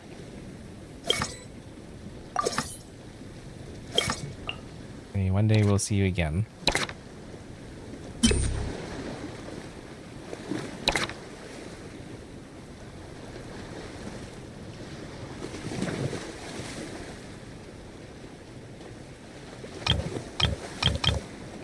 Oh, reason why this one.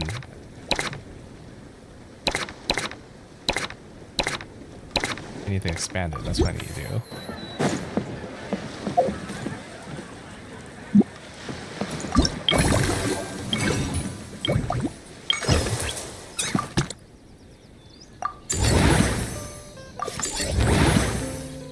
Uh-oh. Did I upgrade the right one? I don't know if I did.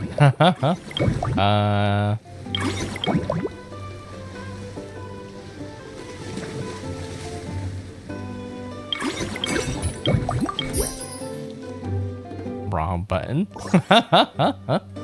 Okay, it just sucks that the upgrade button is the same button to move to the next phase.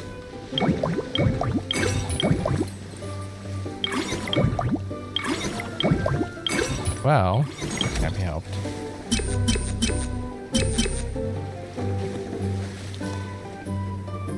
In what manner?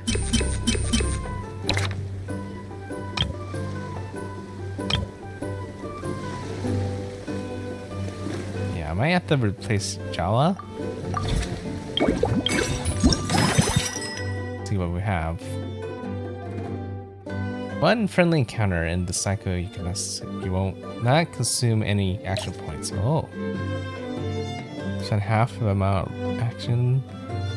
It's probably better to save all of my like friendly encounters for later.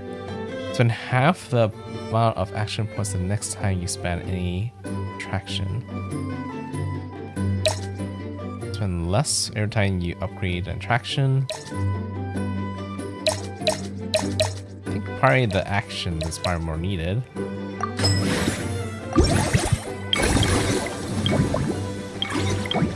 And now I can upgrade this. Nope. And again.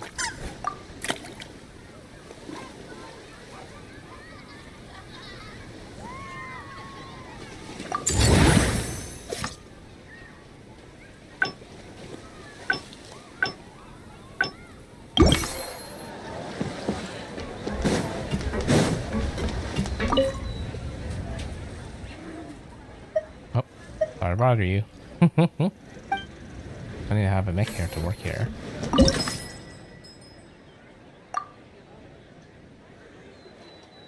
Expand.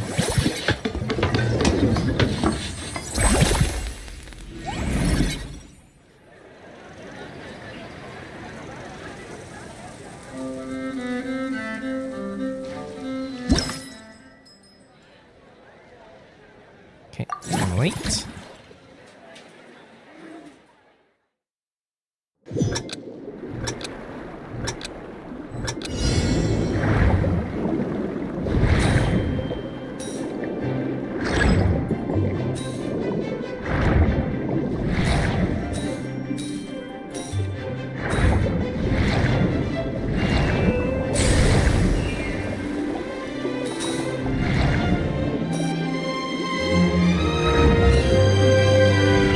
The controls here. Up. Down. Up to the top right.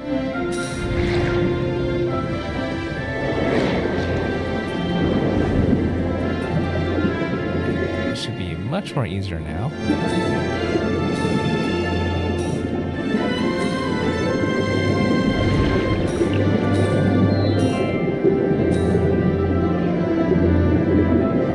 Should have took one of the boosts. Or I could do this.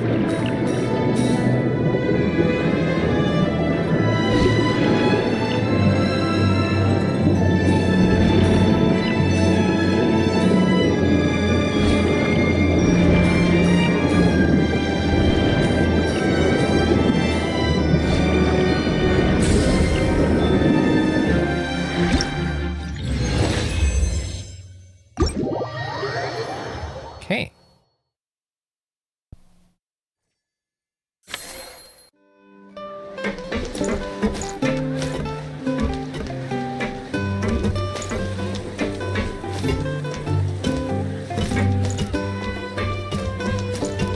Should be upgraded now, right?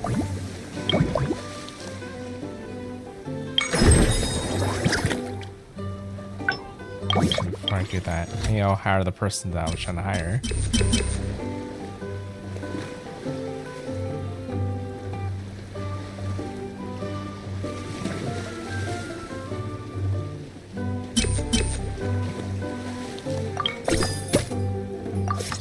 Okay.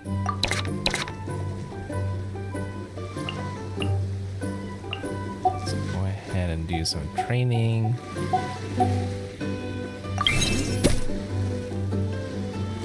Go even further.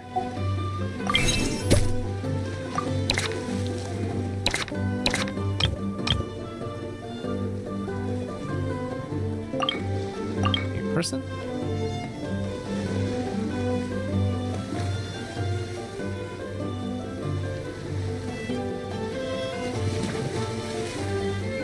Okay, I don't need you anymore. Sorry.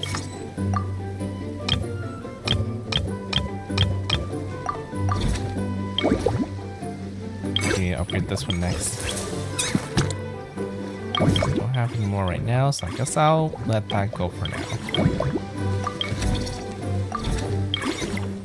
Cycle.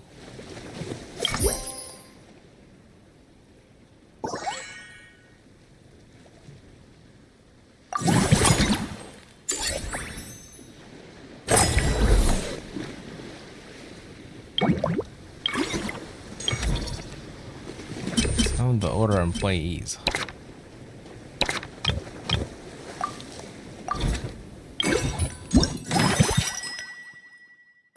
If the same attraction 2 times, increase the revenue for it. First time you spend any attraction, reduce the cost of upgrading the attraction by 9% 1 time. I never tried this one before, but we are planning to upgrade and expand. So maybe we do this one.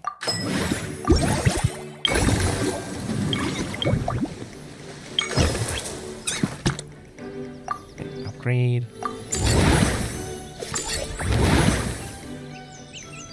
Expand.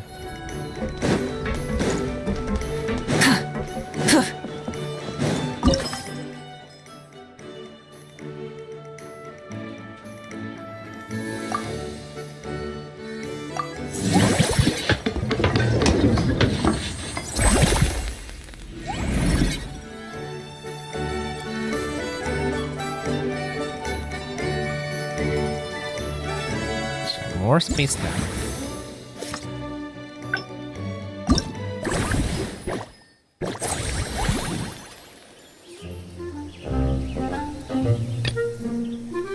So go ahead and invite more animals.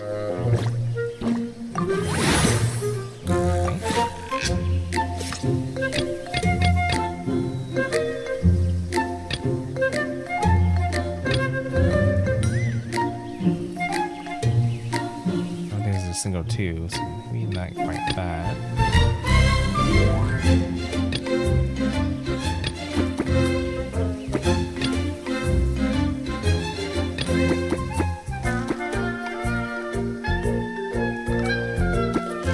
Pick the range of locations.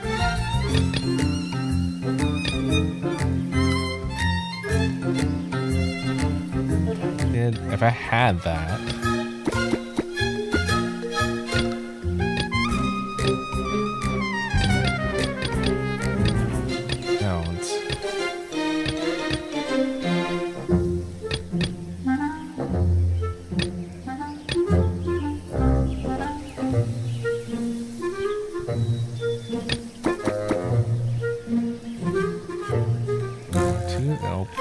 Wouldn't work either.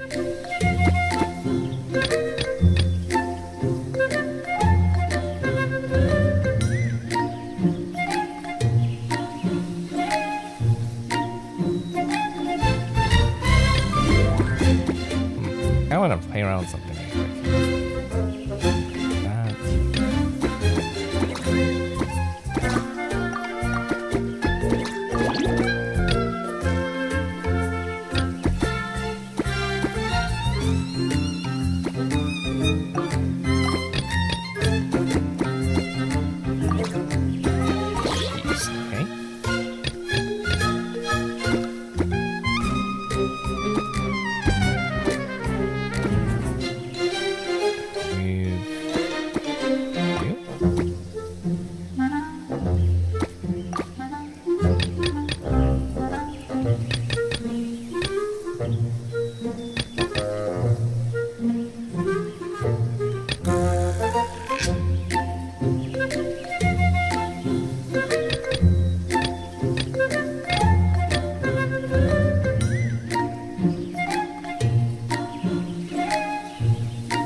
I like to kind of go with all the big things first.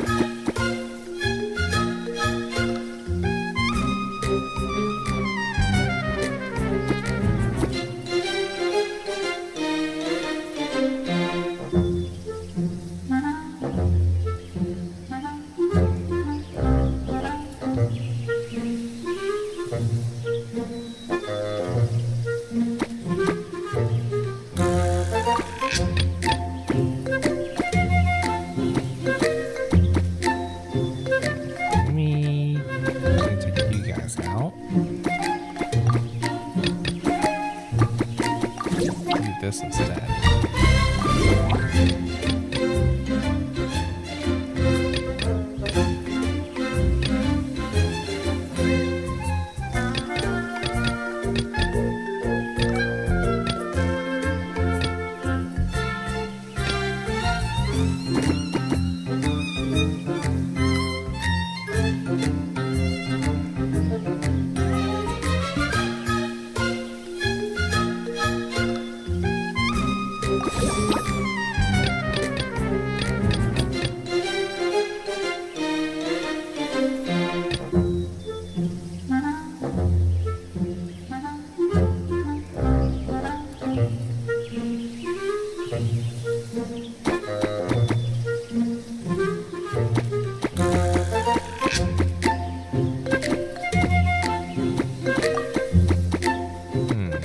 It's not gonna fit.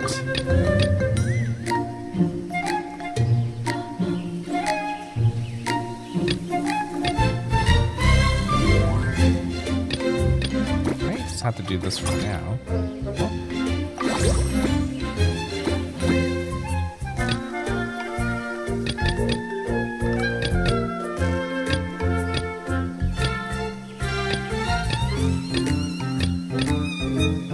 They're pretty satisfied, so that's probably good enough.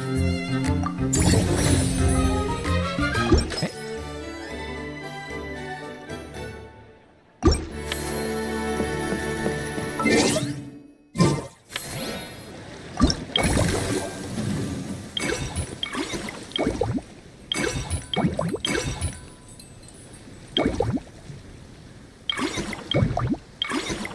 Oh, okay.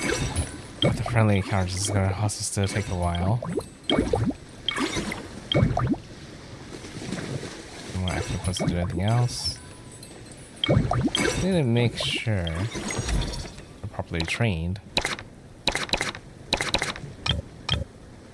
You can definitely use more training.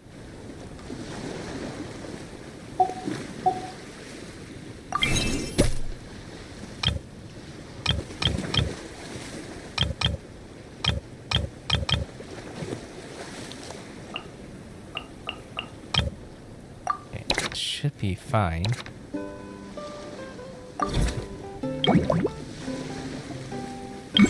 in our account, oh, there's a lot more random encounters now. Let's go ahead and move on to the next cycle. We're actually getting to the halfway point.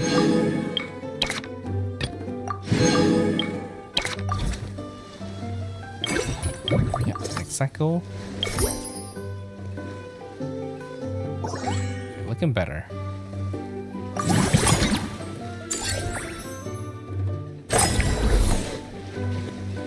Okay, so it's kind of getting kind of late. So I might want to try to continue this all later.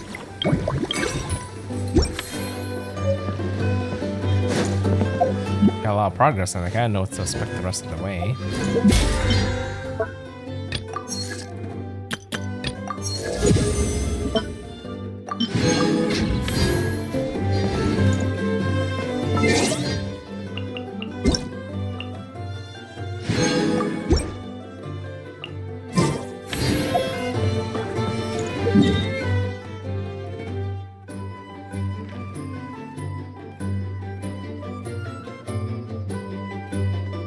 I think that'll be fine for now. I just feel like it will take me like a couple more hours to finish this. Let me check something very quick though. Face tracking, that's done, right? Oh, there's an epilogue. But they finished the management part to get the epilogue, okay. Performance reward? Oh, that's the management part. Oh, yeah, there's still about 1 to 2 more hours of that before that finishes. There's also a Scafier story. I'm debating whether I should just work on a Scafier story on the next stream and then do more of the Whirling Waltz at the end. That's probably gonna be most likely the plan. Because I could worry about this off stream if I don't have time to stream it offline, but I do want to catch this on stream. And since I kind of are halfway of this, and assuming that this story might be as long as, you know, having the whole doing the event story, and I could theoretically finish both tomorrow, just in case. I could just save this off stream. Yeah, rather than not like, do the mini games, the events first, just to realize I don't have enough time for a Scoffy story, which is a bigger chunk. So yeah, I'll probably do a Scuffy story next, and then yeah, whatever time I have remaining, more of the business minigame thing here. But for now, I'm gonna get some sleep. So thanks for watching. Hopefully, I'll see you guys in the future. Just plenty of Genshin streams up ahead. So see us there. NoukonNeko signing out. Bye bye. Adventuring is right up my alley.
It's a very long day of Genshin, but I was like really hoping to make up for the fact that I didn't stream Genshin yesterday when I was trying to. I kind of got distracted by Helldivers because of the new update that came out, and like had some people that wanted to play with me. I wasn't quite sure whether I wanted to stream it. I kind of just went without streaming it, which I kind of still wonder whether I should have or not. But I kind of feel like people don't really care for the Helldivers content so much on my channel. I think they were okay with like the first initial ones, but it seems like they really don't like or future updates or future streams of it. I kind of just kept it to myself for the most part. But yeah, I was like fine with doing that as long as I can still finish most of the event Genshin stuff that I need to finish before it goes away. And to do that, I just need to spend a little bit more extra time than I normally would before I end the stream. I don't know where it was. So yeah, tomorrow might be another long stream, but as long as I finish a Scuffy's story, that's like the bare minimal. Then if I could finish the event after, then that'd be nice. If not, then yeah, most likely will have to finish the rest of it off stream during the weekend. But we'll see how it goes. For now, yeah, thanks for hanging around. See you guys later. Bye bye.